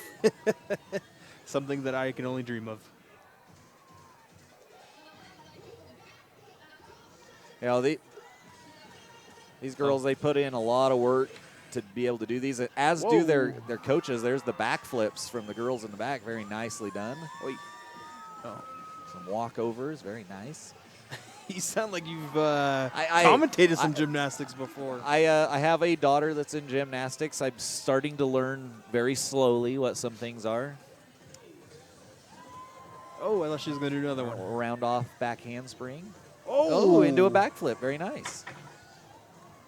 Woo. So putting on a little. Oh, there's a straight up backflip. Scary. Very nice. That's why I'll never do that. Wow.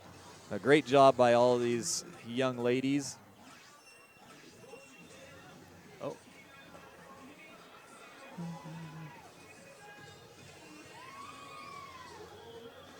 A little bit of the worm out there. That's Nice. what I'm looking for.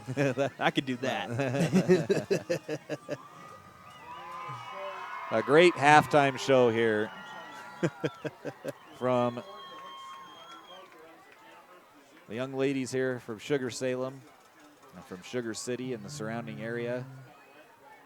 A lot of work put in by these high school gals in coaching these girls and getting them ready for this that's a lot of halftime work. show. Yeah, keeping track of all of them and getting all of them to learn the steps. Very well done tonight here at Sugar-Salem High School. Well, now we will step away for a quick break, or we got more. We're going to step away for a quick break. We're going to thank a couple sponsors. We'll be back here. It's halftime here at Sugar-Salem High School on East Idaho Game Night. We'll be right back. You know, I suspect you're looking for an excuse to take a little drive. Hey, it happens to the best of us. It's time to drive to Soda Springs, Idaho. That's through Lava, over Fish Creek Summit, past the reservoir, and into John Adams Ford. With small town prices, the friendliest sales staff,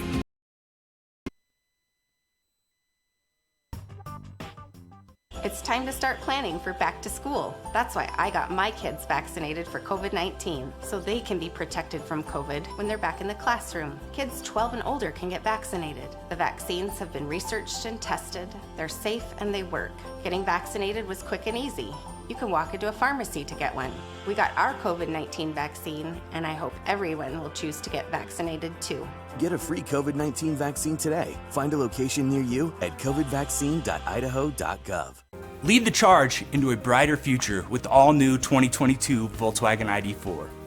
With an EPA estimated range of 250 miles, the ID4 knows how to go the distance. It's an electric SUV that's as fun to drive as it is stylish and functional.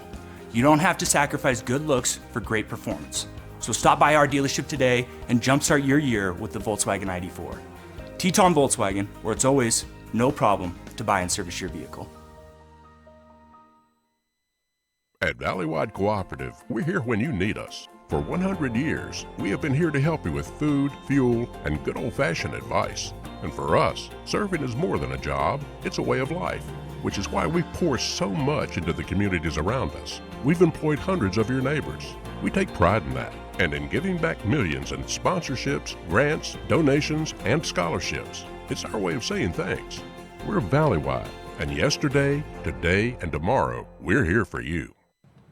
Ads like this keep popping up, but I see through the hype because those vape clouds people claim are just water vapor contain as many as 31 different chemicals, like formaldehyde, the stuff they preserve dead bodies with. And while the flavors sound all harmless, we still have no idea what these ingredients could be doing to our bodies.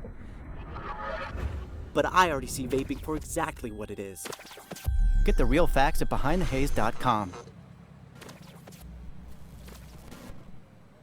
I decided to get vaccinated because I wanted to protect myself and my family and my customers from COVID-19. When I went to get my COVID-19 vaccine, it was an easy process, is readily available. Since I got vaccinated, I'm confident I'm protected against the COVID-19 virus. My life has returned to business as usual. We're a Valleywide Country Store. For 100 years, we've been your #1 choice for food, fuel, farm supplies, and just about everything else you could need to get you through your day. We know you work until the job is done, and so do we. For gas on the go or a little extra to help you get down the road, you can count on us. We are proud to employ your neighbors and to be a cornerstone of your community. We're Valley-wide. Yesterday, today, and tomorrow. We're here for you. Scott here from Teton Honda in Pocatello. Our dealership operates on a no-problem philosophy that's designed to put you in charge of your next vehicle purchase. Prefer to shop online? No problem.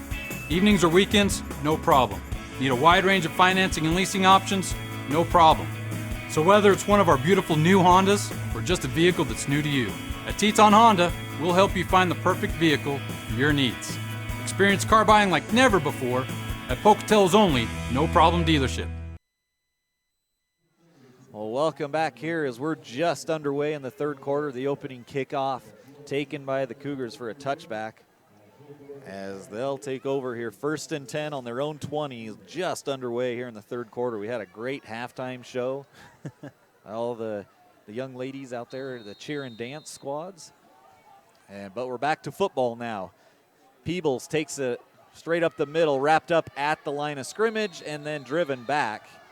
He'll get no gain, maybe a half yard is all. Yeah, this Diggers defense was all over them. I think 10 players got at them, so great job by the Diggers defense to attack the ball carrier right there.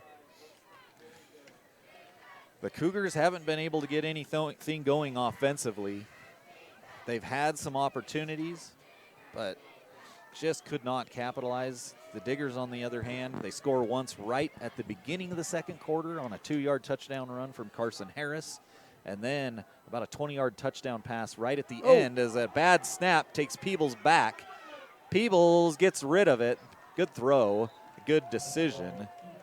It was intended for curbs, but good job of just keeping that to third and manageable, 3rd and 10 instead of taking the big loss. Yeah, that could have been way worse than 3rd and 10. So good job by Peoples. You know, he's trying to become a playmaker, and he's going to have to do that this second half. So 11:14 left on the clock after the incomplete pass. 3rd and 10 for the Cougars. Of course, Jonas Schulteis, the one that caught the touchdown pass, about a 20-yard touchdown pass from Neal right at the end of the second quarter to give them a 14-0 lead here in the rivalry game between the Cougars and the Diggers. Rolling right, little out route to Curbs, incomplete again. And just, they've had it, they're trying to get it to Curbs, but it's just been a tough time. He's been covered well, and that makes it 4th and 10. And the Cougars will kick away on their first possession of the second half. Yeah, these Diggers corners are playing incredible tonight. You know, they've allowed minimum catches, and they're playing really good. So if they keep this up, they're going to be locked in playoff spot. That punt dying in the air again, kicking into the wind, and that ball is going to take a nice bounce out of bounds, but good field position out at the 42 for the for the Sugar-Salem Diggers. I think the Sugar coaches told them not to get near the ball because every single person was at least 50 yards away. Yeah, they stayed away from that one. Well, Upper Valley Orthopedics is the Upper Snake River Valley's renowned state-of-the-art orthopedic and sports medicine clinic. Doctors Michael Larson, Kevin Lee, and Travis Torngren are board-certified orthopedic surgeons treating all conditions of the shoulder, elbow, hand and wrist, hip, knee and foot, and ankle, and sports-related injuries. Please call for an appointment at 356-9550 or request one online at uppervalleyortho.com. Upper Valley Orthopedics in Rexburg, a proud supporter of Sugar-Salem Athletics. Neal back in the gun. Straight take from him over the right side. Picks up a few 5 or 6 yards on first down to the 36-yard line. Great little quarterback keep right there. Good job by him. And you know, I'm looking at Mr. Peel in that middle of that defense. You know, we were talking about him earlier in this game. We haven't mentioned his name once since then, you know. And he's a big guy. He needs to start making some big plays for him, you know. And it seems like they're running in the opposite direction of him. So, yeah, they're definitely not running right at him. They have run a couple right up the gut, but he's kind of lined up off center. And now they all do run against Away from him on the pitch, and the Cougars are going to pick up that ball. Oh. The pitch went off the hands of Carson Harris, and a turnover again picked up by the Cougars. Oh, that's not what you wanted. And, you know, the Cougars haven't taken advantage of these turnovers yet. And, you know, let's see if they can make this adjustment. You know, turnover differential is in their favor right now, I believe. So yeah, it's either even or, like I said, in their favor. I know they've got a couple here, and now let's see, they've got the ball at the 30-yard line, back to pass across the middle and behind Stoddard. They're hitting them on those short crossing routes, but again, Stoddard just a little behind, or excuse me, Peebles behind Stoddard on the throw. And with as hard as Peebles is throwing that, that's tough to reach back and snag that cleanly. yeah, you know, we mentioned at halftime last week we got to watch Idaho Falls in that fantastic game, and Skylar Olson was doing the same exact thing. And, you know, we got to watch to see if Peebles can turn this around, because they're going to need him to turn up and be able to. Oh, there's a nice play across the middle, but I think we might get a holding penalty, or maybe an illegal use of hands on the defense. We'll see what the call is. But if this is a holding penalty, that's killer, because it was a great throw, a great pickup. It would have been a first down. It's going to be a holding call, though. Oh, chop block. Oh. Block below the knees against South-Fremont. So now Coach Hill out onto the field, very frustrated about that call. He's looking for a definition, is not getting one. And not happy about the call, but it won't change things, as they'll back him up 10 yards. He's still looking for something. And it's a 15-yard penalty, my mistake, all the way back to the 16-yard line.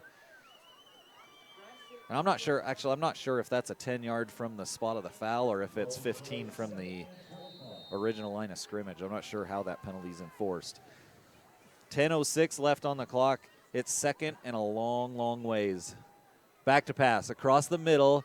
They hit Curbs. It's low. Curbs has to go down and get it, but they pick up about 10 or 12 of those yards back. But it's still going to be third and about 14 upcoming for the Cougars. So they get the turnover, but they just have moved backwards basically ever since. Yeah, they're going to, you know, they love these slants right here. And I want to see if they're going to do anything off of this, you know. So maybe a little slant go, a little slow go. Group of receivers here on our side of the field. Peebles rolling to his right, looking for somebody to get open. Still nobody to throw the ball to. And now he just chucks it and nearly intercepted. That's incomplete. Good effort there from number 45 for the Diggers. That's Ty Herlinger. And a fourth down and 15 coming. You know, I know we're watching this up here from the press box, but Bryson Forbush, number 8, was wide open on his near side. You know, and he was waving his hands, trying to do everything he could, but people saw him a little too late. Punts away, up into the air, and again that wind just knocking it down. Now it takes a nice bounce for the Cougars down inside the 40, just beyond the 40. First and 10 for the Diggers. 9:10 left here to go in the third. Tonjes, Brzee, and Orm Dental Offices makes visits enjoyable and positive with 2 convenient locations in St. Anthony and Ashton. Budget-friendly payment plans and family dentistry offered at such a great value. The offices of Tonjes, Brzee, and Orm really is such a wonderful place to make your entire family's dental home. Tonjes, Brzee, and Orm. Caring family dentists wishing the boys good luck in today's game. Visit them at www.tbodental.com. The Diggers, first and 10 from the 40. Carson Harris plowing forward. A nice 6-yard pickup for Carson Harris out to the 46-yard line. I really love that. Coach, excuse me, I forgot the Ty Richens. Yeah, Tyler Richens. Coach Richens, he ran right back to Carson when he dropped that ball in the last play. So give Carson the ball back, get a confidence back in, tell him he's not too disappointed in him, and go forward from there. I like that. Yeah, the defense stepped up big after that turnover. Forced the punt. Oh. Wyatt Harris nearly made him miss. A good ankle tackle there by number 9 for the Cougars. Colby Clark making the tackle. Wyatt Harris on the carry. But just shy of the first down. He's going to be 2 yards shy, we'll say. They got to get to midfield. 8-12 on the clock. 3rd and 2. Wyatt was very close from making him look very silly. Yeah, good job by Clark to recover. And they hand it off to Carson Harris up the middle. Good blocking. First down and more across the 45. And the Diggers starting to enforce the run a little bit here in the 3rd quarter. Under 8 minutes now. They lead 14-0 over South-Fremont. Yeah, I love Sugar being a power run team right now. I'm loving this. And they don't have the biggest guys running the ball, but Harris, Carson Harris, Wyatt Harris, and occasionally Ryan Harris running the ball as well. Neal on a straight keep. Picks up, and the ball comes free. Another turnover. I don't think he was down. We'll see what the officials say. No, they don't call him down. They're going to say first. Now the officials are going to come together and talk about it. Of course, if you're Coach Chad Hill on the other side of the field, if they come out of here saying he was down when that ball came out, he may be a little upset. Yeah, and this is where we wish you had an instant replay because it was close. It was close, but that ball comes free. I think you really have to go with the call that they went with, and they will. Yep, first down for the Cougars, and I think you have to go with that. It was not obvious, in my opinion. Coach Mike Reed will come over and say, hey, nobody saw that he was actually down. The ball was coming free. That's first down for the Cougars. Yeah, I like that call, Referees coming together, make a decision, make it clear. A great call, I think, So 2 turnovers on their 2 drives. Yeah. So, once again, Cougars have to make something out of these turnovers. Yeah, they've got to get something going offensively. They, have only picked up a handful of first downs. They haven't spent hardly any time across midfield. That ball tipped, and then did he catch it? Wow. Yes, he did, as he's getting nailed by 2 defenders. He got hit immediately. That's a tough catch. Great catch by Cooper right there. Cooper hurt. He got hit right when the ball got there from his back. He had a defender all over him as well. Plus, Ryan Harris tipped it. Oh. That's a tough ball to catch after it tips off of those fingertips. And picks up 8 yards. So 2nd and 2. 6:39 left here in the 3rd quarter. The Cougars trying to get something going offensively. Handoff at the middle. He's right at the sticks. We'll see if he got the first down. It looks like from the far line judge that the head linesman that he will have a first down just based on his spot. And yes, he does. That was close. Yeah, number 54, Ryken Clay shot in there and almost made that stop. But great play. I love it. Just get first down. We're playing small ball right now. They're just bunting right now. So trying to get something going and see what they can do. So a nice first down to keep the drive going here. 6:09 left in the 3rd. The Cougars played pretty well. They just haven't been able to move the ball offensively. Now Peebles just gets rid of it over here to the near sideline and incomplete. Yeah, you could probably hear in the background some Sugar fans yelling for a hold, and I think the Cougars got away with one right there. I think this is, I think the fans are correct on that one.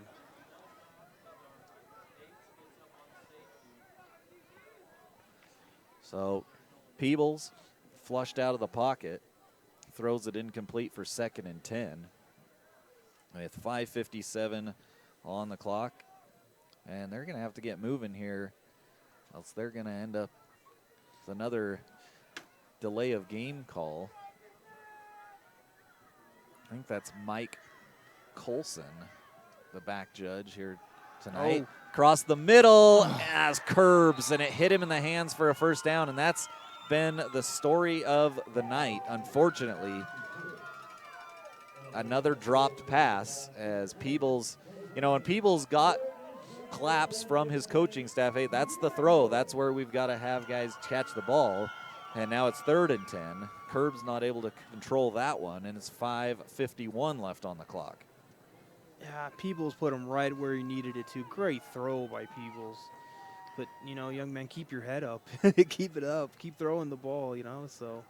Back to pass. Peebles now flush. Now he's going to go down with a big sack. It'll be 4th and about 18. Garrison Madsen, the man that put him on the turf. A big sack. They had a first down on a dropped pass.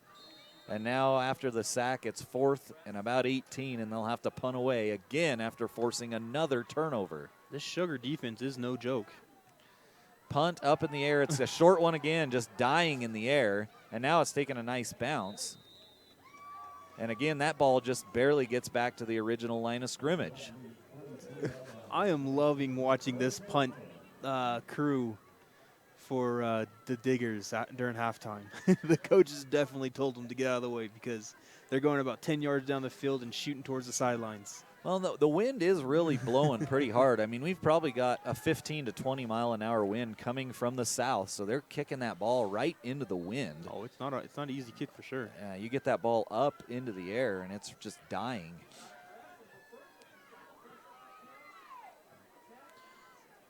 Back to pass is Neal. Floats it across the middle for Schulteis. He catches it. Schulteis inside the 20 for a first down. It's been Jonas Schulteis late in the second and here again in the third, and he got hit pretty good right around the rib area. He's coming off trying to probably get some air. He's hurting a little bit. Yeah, I think that was a big hit right on his midsection. So Jonas Schulteis taking a seat here for a moment to get the wind back into him. It's a great route by him, though. Fantastic route.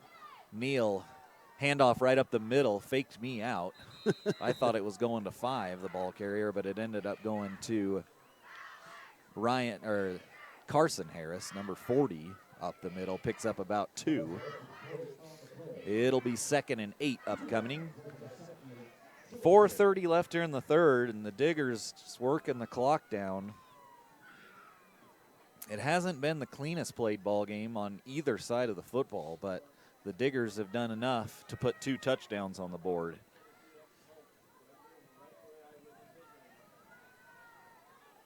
Single coverage down here near side. Handoff going to go to Carson Harris as he tries to get to the outside, tripped up. Great tackle by number 6. I think that's Peebles on the tackle. Flag on the field. Cayman Peebles tripping up Carson Harris. Holding penalty against Sugar, so 10 yards. There we go. No time penalties, I don't think, in high school football. No, I don't think so. I don't think that one's in the rule books. Nope, I just made that up. 10-yard penalty back to the 27-yard line. 2nd and 18 upcoming for the Diggers. Looks like Schulteis up off the grass and standing with his teammates over there, ready to get back in the game. Little counter play to Carson Harris. Carson Harris down the sideline. One man to beat. Did he get to the pylon? No, he stepped out of bounds at the 3-yard line. Yeah, that's the play they ran earlier in the second quarter to get a big play, a little counter zone, I believe, and a great run by Carson. Man, these Harris, long-related cousin brothers, whatever they are very quick. And we're going to see what they do down here. Yeah, we haven't seen Wyatt run the ball a lot in this ball game, but you see the speed from Carson there. Yeah, it was like kind of a little counter trap almost, and he slipped through a little hole in the line and then had a lot of open field down to the 3. First and goal for the Diggers. 3:33 left here in the third.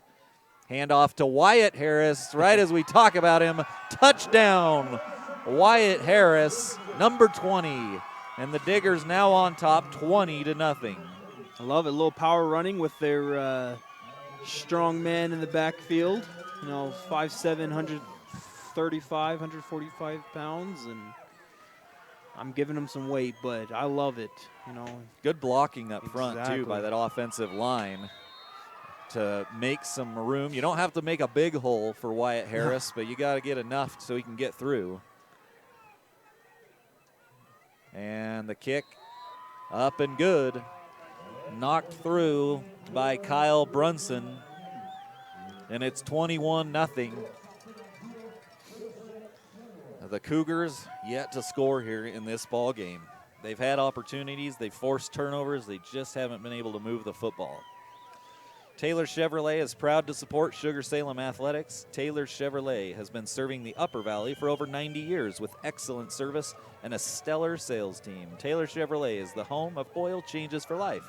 That's right, buy any new or used vehicle and never worry about your oil again. Taylor Chevrolet is your Southeast Idaho auto leader with a wide selection of Chevrolet, Buick, and Cadillac models. Come in today and get the vehicle you want with oil changes for life.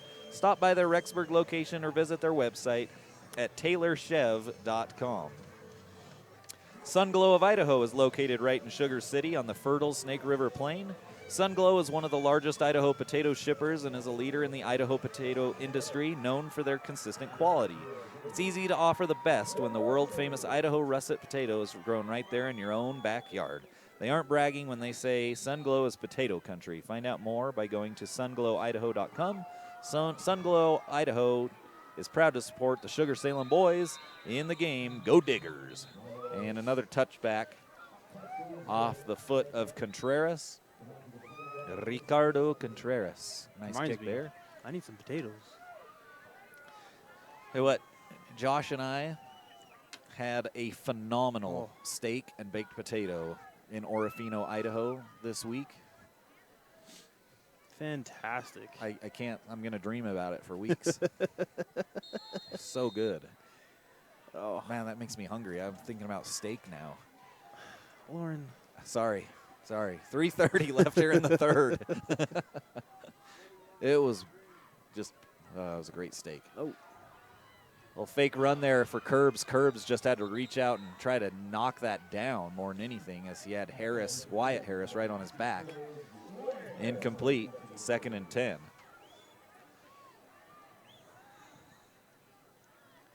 A great baked potato with some cream, sour cream, and some butter and salt and pepper.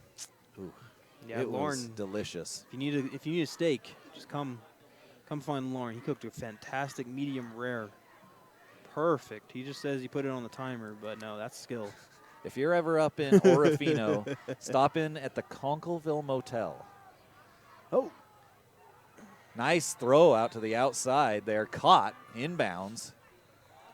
And number 4 over there, John a little bit with the sideline of South-Fremont and just kind of made a motion to the scoreboard there. That's the ultimate, just, hey, look at the scoreboard. It's 21-0. Yep. Yeah, the Cougars, though, they've got time in this ball game to make a run. It seems like Peebles and Cooper Hurt are really the only ones connecting right now, and so I think they need to start doing something with that connection and see what they can do. So, handoff right up the middle, some room to run. Nice hard running, and now stood up after about a 5-yard gain. It'll be third. I think it should be 3rd down. Didn't they go incomplete? No, it was a 1st down to the outside. So 2nd and 4 after a 6-yard pickup.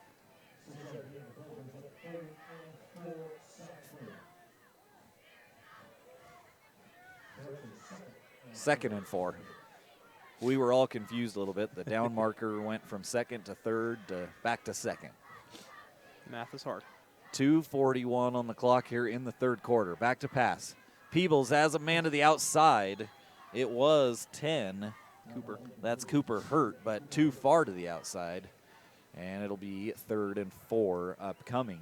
Yeah, they've had really, really great success out there on that far side with Cooper Hurt doing a little comeback route. And so they're trying to do it again, and throws just a little off. So I'm sure they're going to go back to it. They haven't thrown down the field much, Nope. have South-Fremont. Most of their throws have been, the 10, maybe 15 yards to the outside, a couple, some crossing routes across the middle, but they haven't tried to stretch the field at all. Man in motion, that's Curbs. Curbs cutting into the middle, little pump fake, and now in trouble is Peebles, switches directions, and he does find a receiver. It's Stoddard. Nice job by Stoddard that time to come back, and great job by Peebles to keep buying time. Yeah, we talked about that a few quarters ago, I think, maybe the second of the quarter. People scrambling, and the receiver's just standing there. And this time they were able to find people scrambling and come back towards the ball, and Peebles delivered a beautiful ball on the run. Yeah, Preston Stoddard, a nice job coming back and into Digger territory for the first time in a long time. That ball out in the flat to Curbs. Curbs trying to make a move, and he does momentarily, then gets wrapped up by number 3 on the tackle. That is Cooper Butikofer. But a little bit of momentum here in the passing game from the Cougars. It's 3rd and 3 upcoming. I'm loving this drive. This whole game I'm trying to find what kind of offense Cougars are wanting to run, and I haven't seen it. This drive is showing it. Excuse me, it's 2nd and 3 upcoming here from the 40-yard line. Hard count there from Peebles, doesn't draw the defense. And now handoff right up the middle, first down. Out across the 35, down to the 32. So some life here from the offense for the Cougars late in the 3rd quarter. 1:16 left. They've got to make something happen here on this drive. So they find themselves down 21-0 here on senior night. It's East Idaho game night here from Sugar-Salem High School. The Cold War. Cold War. It's definitely a chilly one here tonight. The wind blowing. People have the cold weather gear out here in Sugar City. Curbs on the screen, gets upended, had his feet taken out from underneath him by number 5. Yeah, Cooper Porter, great tackle right there. Great open field tackle. The blocker was one-on-one with him and the receiver right there. So Cooper won that one. And was it minimal gain, no gain?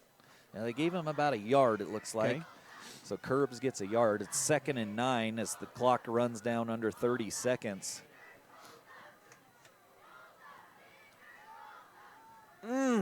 Just too high. Intended for Cooper Hurt, but the pass was too high. That'll stop the clock with 25 seconds, and now it's 3rd and 9. Yeah, Cooper Hurt's about 6'3", 6'4". So it's a big overthrow right there. But I'm loving this. Yes, it was an overthrow, but they have a offensive direction right now, and so running the ball, throwing, they're looking good right now on this drive. We'll see if they can capitalize. This has been their best drive of the night. They're down to the 33-yard line, 3rd and 9. Peebles rolling to his left. Throws it high. It's caught by Stoddard, but he's going to be about a yard short. It was Wyatt Harris with the tackle out there. So Preston Stoddard with the catch. It's 4th and 1. That's going to be the last play of the 3rd quarter as we roll down to 2 seconds and 1. And that's it as we head to the 4th quarter. We'll switch ends of the field and come back here with the 4th quarter. It's East Idaho game night here on IdahoSports.com. Don't go anywhere. We will be right back. Don't you just love it when you realize that you've got the very best? Like being here in Idaho, it's the best. Just like John Adams GMC, recently awarded Business of the Year here in Rexburg. That's because we want the best just like you do. The best service, best selection, best prices, and of course, the best warranty with our famous John Adams Warranty Forever. Come and enjoy the best at John Adams GMC in Rexburg, where we're founded on values and committed to excellence. Ads like this keep popping up, but I see through the hype because those vape clouds people claim are just water vapor contain as many as 31 different chemicals, like formaldehyde, the stuff they preserve dead bodies with. And while the flavors sound all harmless, we still have no idea what these ingredients could be doing to our bodies. But I already see vaping for exactly what it is. Get the real facts at BehindTheHaze.com.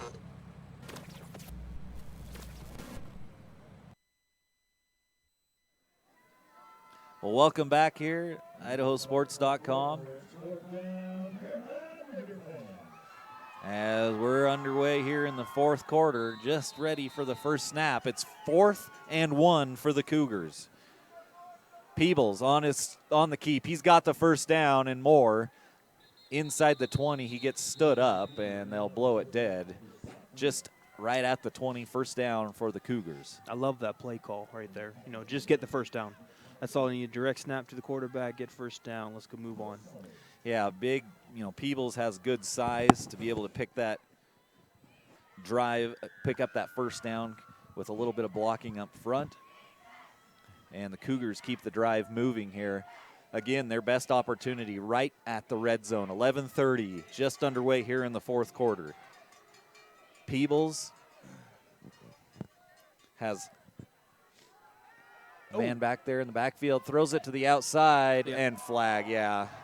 I saw defensive holding and then pass interference. So Schulteis on the back, and that's that offhand kind of wrapped around the back of the would-be receiver. We'll see if they come together for defensive holding or pass interference. Did he grab him on his cut to the outside? Yep. Great play. I mean, we saw this coming. They've been doing those slants all night, so they looked like he was going to run a slant, cut back out to the outside. So it is pass interference. So that'll be a first down. In fact, it'll be first and goal at the 10.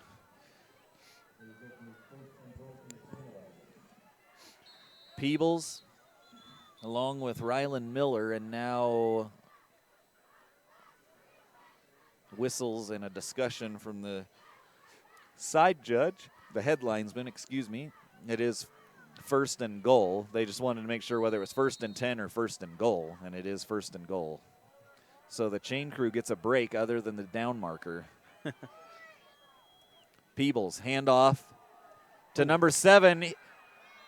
Good run inside the 5 down to the 2. On the carry, Rylan Miller. Yeah, great run by Miller. You know, he was just skipping through the line basically and picked up about, 7 yards right there. So great run by him. Second and goal from the 3.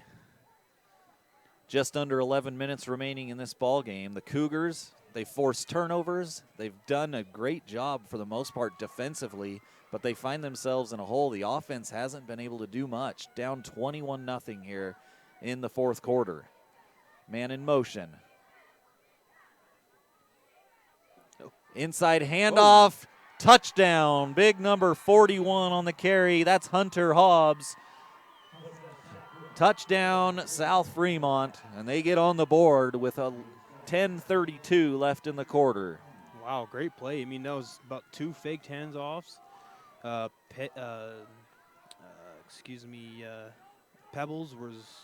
Peebles. long night. Peebles was running forward and handed it off again. Great play. I like it. Yeah, they brought number 41, Hunter Hobbs, in motion across the formation, and then on the snap, he went back the opposite way. On to kick is number 3, Kiefer Stoddard. Bad snap, but they got it down. Stoddard puts it up and through. So Peebles does a good job as a holder there, and the PAT is good. It's 21-7, so the Cougars do what they needed to do on that drive. They get points on the board, and they're giving themselves an opportunity here. 21-7, our score with 10:32 left here in the fourth. St. Anthony Motors, get $10 oil changes for life with the purchase of any new or pre-owned vehicle. St. Anthony Motors services all makes and models. Their service department loves servicing Southeast Idaho with professional and expert customer service. Come in today and talk with their amazing sales team to find the perfect vehicle for your needs. You'll find that at St. Anthony Motors, everything is just a tad less. Pocock Trucking is based in Sugar City, Idaho, but sends trucks all over the western United States and Canada. Pocock Trucking is full service, and by that we mean they do everything. They haul bulk commodities like feed, fertilizer, grain, and potatoes. They offer minor shop repairs and have a full-service lube bay.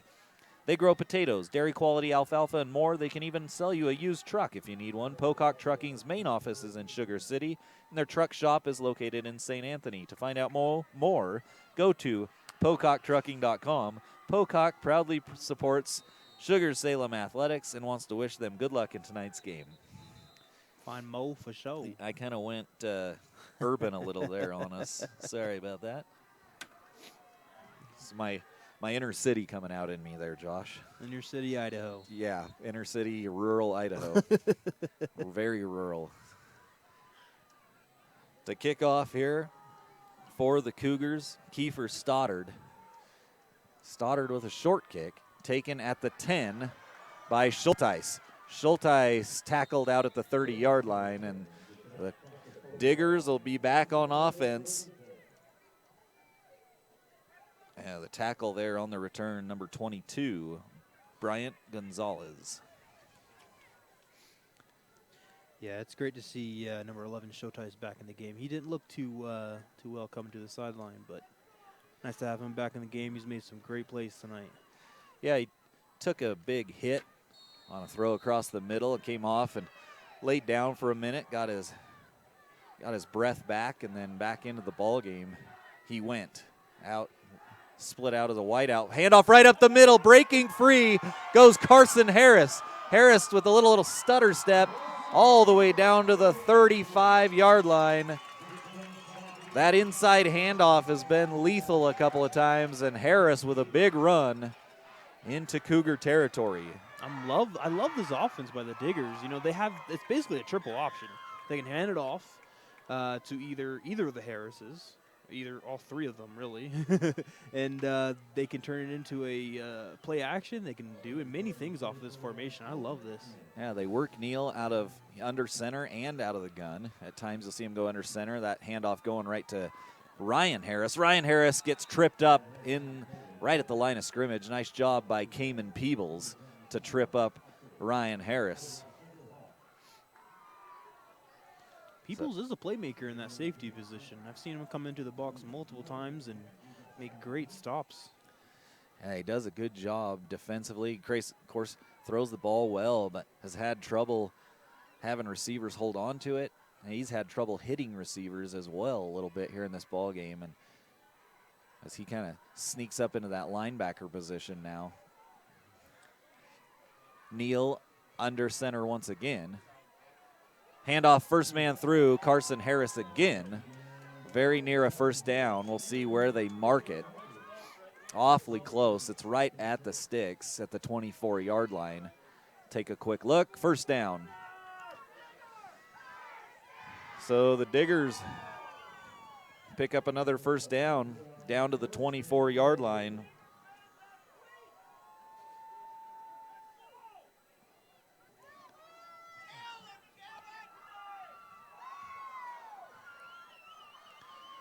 Ric Flair down there. Whoa, whoa. Thought I saw him in the building. Wyatt Harris with the carry. Spinning down short of the 20, down to about the 21-yard line. 3-yard gain on the carry. It'll be 2nd and 7 upcoming. Of course, once again, we talked about playoff implications upcoming. The Diggers, they will, if they win this game, they will wrap up the conference championship. They will have that #1 seed in the playoffs from District 6. The Cougars will then turn around next week and play Teton. If they can, again, if they lose this and they turn around and beat Teton next week, they'll have the 2 seed wrapped up and they'll be in the playoffs as well. Handoff up the middle to Carson Harris again. Tough sledding there. Short of the 15 down to 16 or 17 yard line. It'll be 3rd and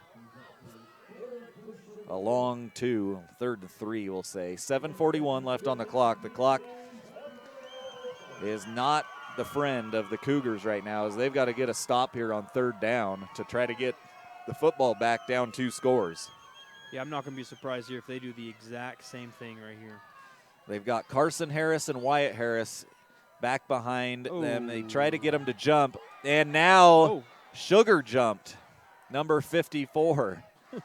They tried to get South-Fremont to jump. They nearly did, and then 54 for the Diggers had a little hesitation on the line. 5-yard penalty, so now it's 3rd and almost 8. Now 3rd and 8. I thought Neil got him. Yeah, he just about, they all jumped. They just didn't get over the ball. That's impressive. Yeah, that was good body control there because they all wanted to go. And now it's 3rd and 8. Neil back to the huddle with the play call. Schulteis out in the slot receiver position, 2 wideouts to each side.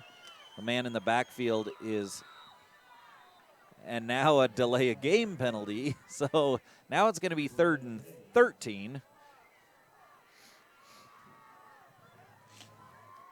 I think this is where one of my favorite plays comes into play right here, Lauren.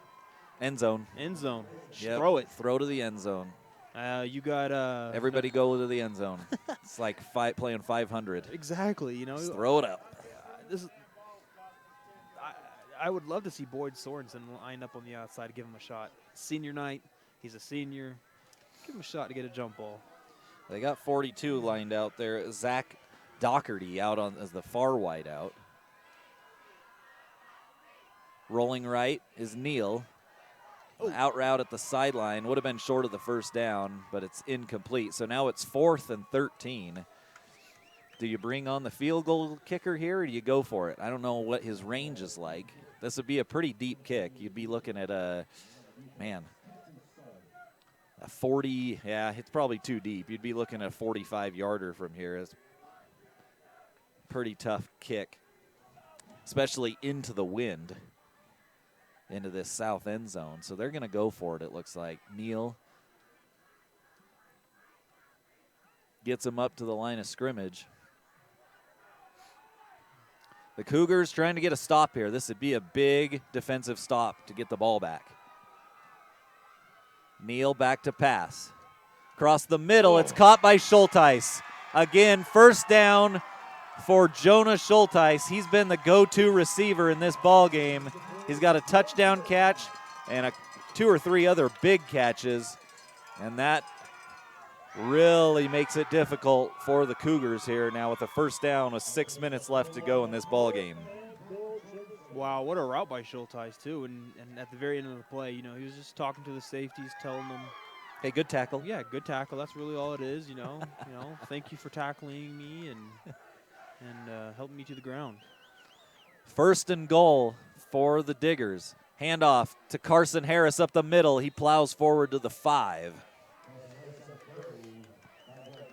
5-yard gain. It's 2nd and goal. 5:35. A score here would just about salt it away. Up 3 scores with 5.5 minutes left on the clock. We've seen crazy things happen in this game, but it hasn't been offensively. It's been punts that have gone off the back of the coverage team. It's been turnovers, multiple turnovers. And a flag from the side judge. Did we have a false start? Somebody lined up in the neutral zone? Yeah, they weren't set, so. Maybe the line crew not. Sideline warning against South-Fremont. What? Probably some upset coaches yelling down the sideline or something down there.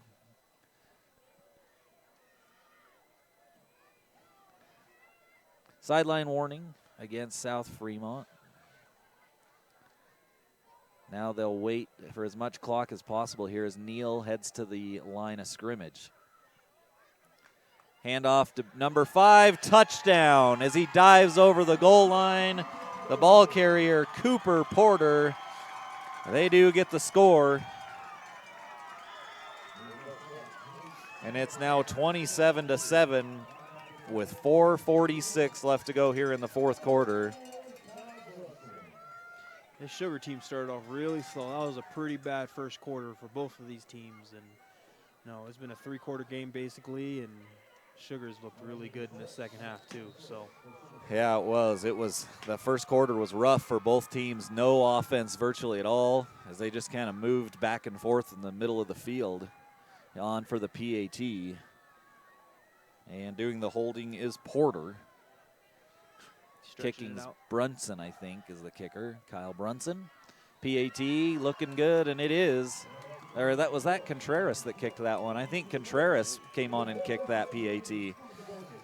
They'd had Kyle Brunson, but that's Contreras that comes in and knocks that PAT through. So they're kind of trading duties. Contreras was doing the kickoffs, and now Contreras comes on and kicks the PAT, and it looks like Brunson's going to be out there to kick off.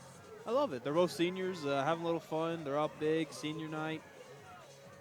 I think Contreras, and no, it looks like Brunson handed the ball over to Contreras. Contreras has probably got the bigger leg. We've seen him with multiple touchbacks, but Brunson, he's on the accurate, able to get those PATs knocked through. And not many teams have one good kicker. When you have two that can knock them through, that's a big deal. So 28-7 is our score after that PAT was good here in the fourth quarter. I want to thank Burt Flam Mortuary in St. Anthony. They understand how difficult it can be when your family experiences a loss. Their professional and dedicated staff will walk you through every step of the process, helping you create a unique service that best fits your values and needs. Find out more by visiting them online at Flam, that's FLAMM, FH, flamfh.com, or give them a call at 208-624-7351. Huge thanks to them for their support here on IdahoSports.com and their support of their local community. Well, the Cougars in need of a lot of scores quickly here. Down 3 scores with 4:46 left, and just the way the offense has gone, it's a tall task. So that ball comes picked up at the 10. Little hesitation move from Curbs. Curbs down the sideline, good return, and out of bounds at the 30. Easton Curbs making the most out of that. Picks up 20 yards on the return, and with 4:38 left here in the ball game, the Diggers look like they're on their way to another conference title. They'll pick up a 1 seed in the playoffs if they can step away here with a win. And the Cougars, they'll need to head into Teton next week and get a W to get that 2nd seed. Across the middle, caught by Stoddard, going to be about a yard shy, it looks like, of the first down. Preston Stoddard with a nice catch. Yeah, this drive is big for South-Fremont. It's tall glass to cover right here, but this drive, they score right here. A little confidence booster going into next week to a big game for their playoff picture. Back to pass across the middle, little behind Stoddard, off the fingertips, incomplete. 3rd and 1 now, 4:10 on the clock. Yeah, and that's the course that you want to win this ball game, and there's still time left, but it's not looking good for the South-Fremont Cougars. But next week, win or lose here, next week's a big one. You've got to defeat Teton to secure that playoff spot. Handoff, no, straight keep by Peebles. He'll get the first down. 2-yard gain. So 1st and 10 across to the 41 for the Cougars. 4:06 as the clock stops momentarily. Of course, after this week, a little more clarity in the playoff picture for all classifications, but of course the final games will be next week, the final regular season games. Overthrew Stoddard. He had him open, but just overthrew him. Preston Stoddard has been the main target, along with Curbs and number 10. I think that's Hurt. Yep, Connor Hurt. Yep. Connor Hurt. But unfortunately, they just haven't been able to connect enough to keep this game closer. Back to pass. Peebles again in trouble. Wrapped up around the ankles, throws, and incomplete. It was Hurt that was close there, but there was double coverage on him. And 3:43 left. It's now 3rd and 10. They've got to get beyond midfield for a first down. Yeah, good on Peebles, not giving up on the play. He could have easily gone and taken the sack, but he wanted to get the ball down the field, give Hurts at least a chance of getting that ball. And just a little overthrown, but a hard play for him. So the ball sitting at the 41-yard line. They've got to get across to the 49 on the opposite side of the midfield line. Those big interlaced S's out there at midfield. Sugar-Salem. Oh. That ball tipped at the line and knocked down. It'll be 4th and 10, and this is one of those spots you pretty much just have to go for it here. Down 21, 3:39 left on the clock. And I think we're going to have a timeout taken. There's an injured player over on the far side of the field. I didn't see what happened, but he's right on the Cougars sideline. Yeah, I believe that's number 5, Cooper. He was getting stretched out on the sideline after he scored that touchdown. I think he's having some cramping. Or what, is it a Sugar player? Yeah. Oh, okay. Yeah, it is. I couldn't tell whether it was a Sugar player or a South-Fremont Cougar. It's Cooper. He doesn't want to come off the field, though. Well, he's got a long walk across, I tell you that. ProPete fertilizer is an enviro-friendly product that reduces leaching. ProPete can help replace organic matter back into the soil. Peat-bound nutrients released when plants need them. Carbon 90+ binds nutrients to the natural carbon of peat moss, encouraging steady plant growth for healthier turf. With less mowing and thatch, ProPete is a great product for turf and ornamental applications. Uses range from lawns and gardens to shrubs and trees. ProPete wants to wish the Sugar-Salem boys good luck tonight. My mistaken, Cooper is a little hurt with the hamstring, but I'm looking on the far side. Cooper hurt. Hurt. So it was number 10. Number 10 on the sideline. He's all the way over there in the sideline. Yeah, and there's Cooper Porter coming back across, number 5 for the Diggers. Yeah, you're right. He was getting stretched out, but you're right. It's Hurt that they're looking at, that left leg, it looks like. I want to thank a couple more of our sponsors. Fall River Electric. If you're the parent of a high school senior who's planning to continue their education at college or through technical training, Fall River Electric offers scholarships valued up to $2,400 for each student. Scholarship applications for students of customers of Fall River Electric will be available online after January 1st, 2022 at fallriverelectric.com.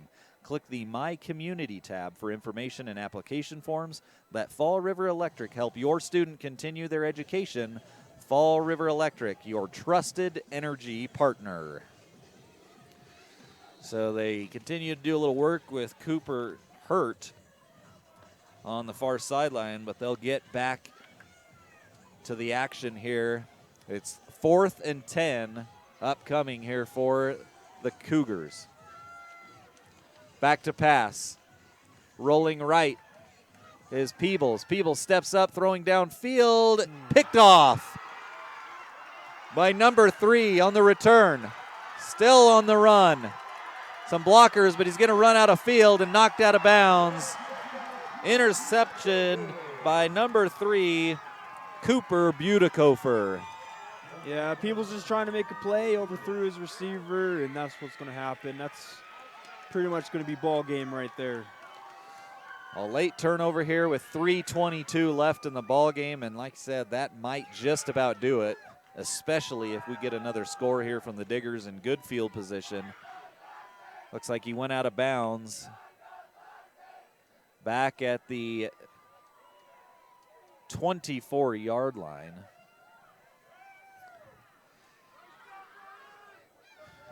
Offense has been hard to come by in this ball game for the Cougars. They just haven't been able to get things going. They had the one drive that ended in the touchdown late in the third. But that's been it. It's been all Sugar in the second half. They had a 14-0 lead at halftime. They've doubled that here in the second half, up 28-7 now. And trying to add on here a little bit. Handoff right up the middle goes to Carson Harris. He gets near the 20 for about a 3-yard gain. 2nd and 7, 3:10 on the clock as the Diggers looking to wrap up another conference title here on senior night against their rival, the South-Fremont Cougars. With a win here, the Diggers will move to 5-2 on the season.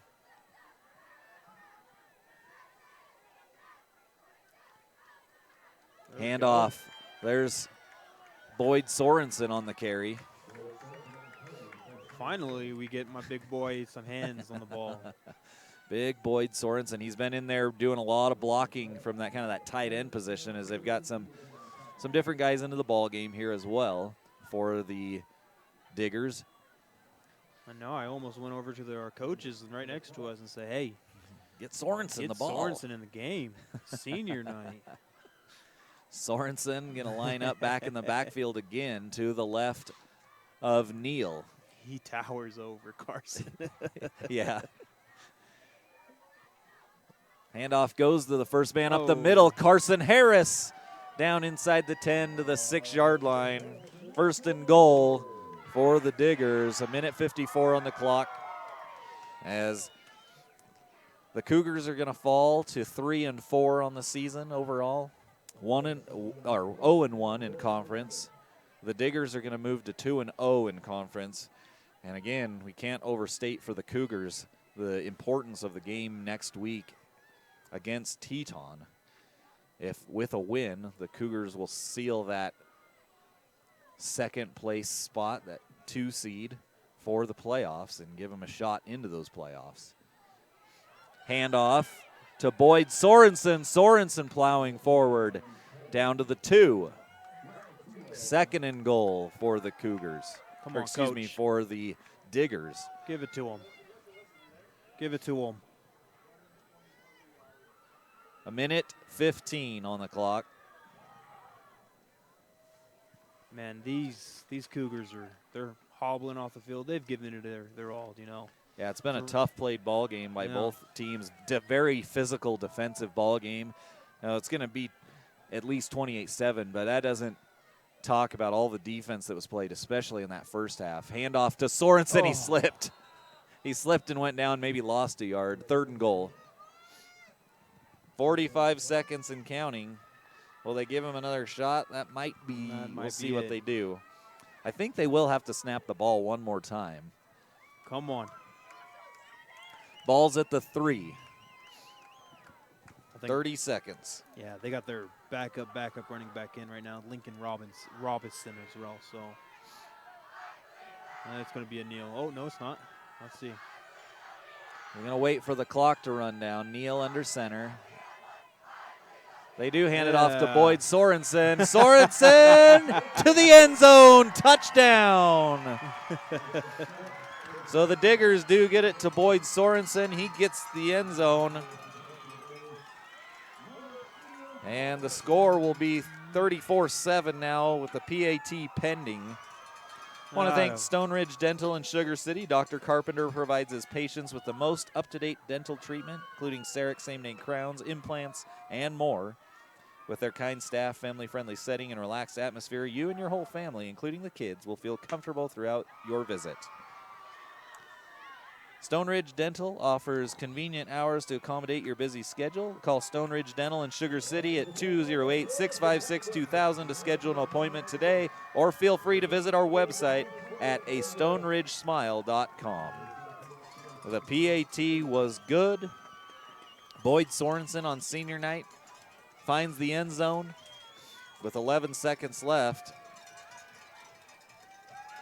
Yeah, a couple sacks for him, a couple more tackles for loss, and now a rushing touchdown. And the Diggers are headed back to the playoffs as a 1 seed. Familiar territory for this Digger squad. 3-time state champions, back to back, I should say. Not just 3-time, it's a 3-peat. These seniors have known nothing but being the best at the 3A level, and not a common thing for any school size. You see it occasionally in basketball. You get those three-peats, sometimes the four-peats. Very rare in the football world. Domination for 3 years. Yeah, and of course, Homedale on the other side, they've been on the losing end of a lot of those matchups, and this year, I'm sure they're hungry for some redemption if they match up at some point in the playoffs. It's very likely they will. Ball taken at the 10 on the return. Oh. Curbs throws it back across to Stoddard. Stoddard going to run out of room. Popped out of bounds. Good coverage. They'll have 3 seconds. They'll have one Hail Mary left here. We'll see what the Cougars opt to do here with 3 seconds left. Almost exciting. Almost exciting right there on that kick return. Yeah, long throw back across from Curbs. A nice spiral from Curbs across the field there to Stoddard. I think he is the backup quarterback. I think. And we'll see what they opt to do here. 4 wideouts, bunched formation on the far side. Peebles back to pass. Tons of protection. Now looking for help on the run. Peebles throws across the middle. It's caught, and that'll do it. Curbs caught it for a first down, couldn't get away from the tackle, and that's the ball game. The Sugar-Salem Diggers are conference champs. They win the conference title. They'll head into the playoffs. They've got a game next week, but they'll head into the playoffs as a 1 seed. And the Cougars will move on to play next week against Teton with a chance with a W. They will be in the playoffs as well. So a big game for the Cougars upcoming next week. We're going to step away for a quick break. We're going to come back with our IdahoSports.com player of the game. This is East Idaho Game Night here on IdahoSports.com. Don't go anywhere. We'll be right back. Don't you just love it when you realize that you've got the very best? Like being here in Idaho, it's the best. Just like John Adams GMC, recently awarded Business of the Year here in Rexburg. That's because we want the best just like you do. The best service, best selection, best prices, and of course, the best warranty with our famous John Adams Warranty Forever. Come and enjoy the best at John Adams GMC in Rexburg, where we're founded on values and committed to excellence.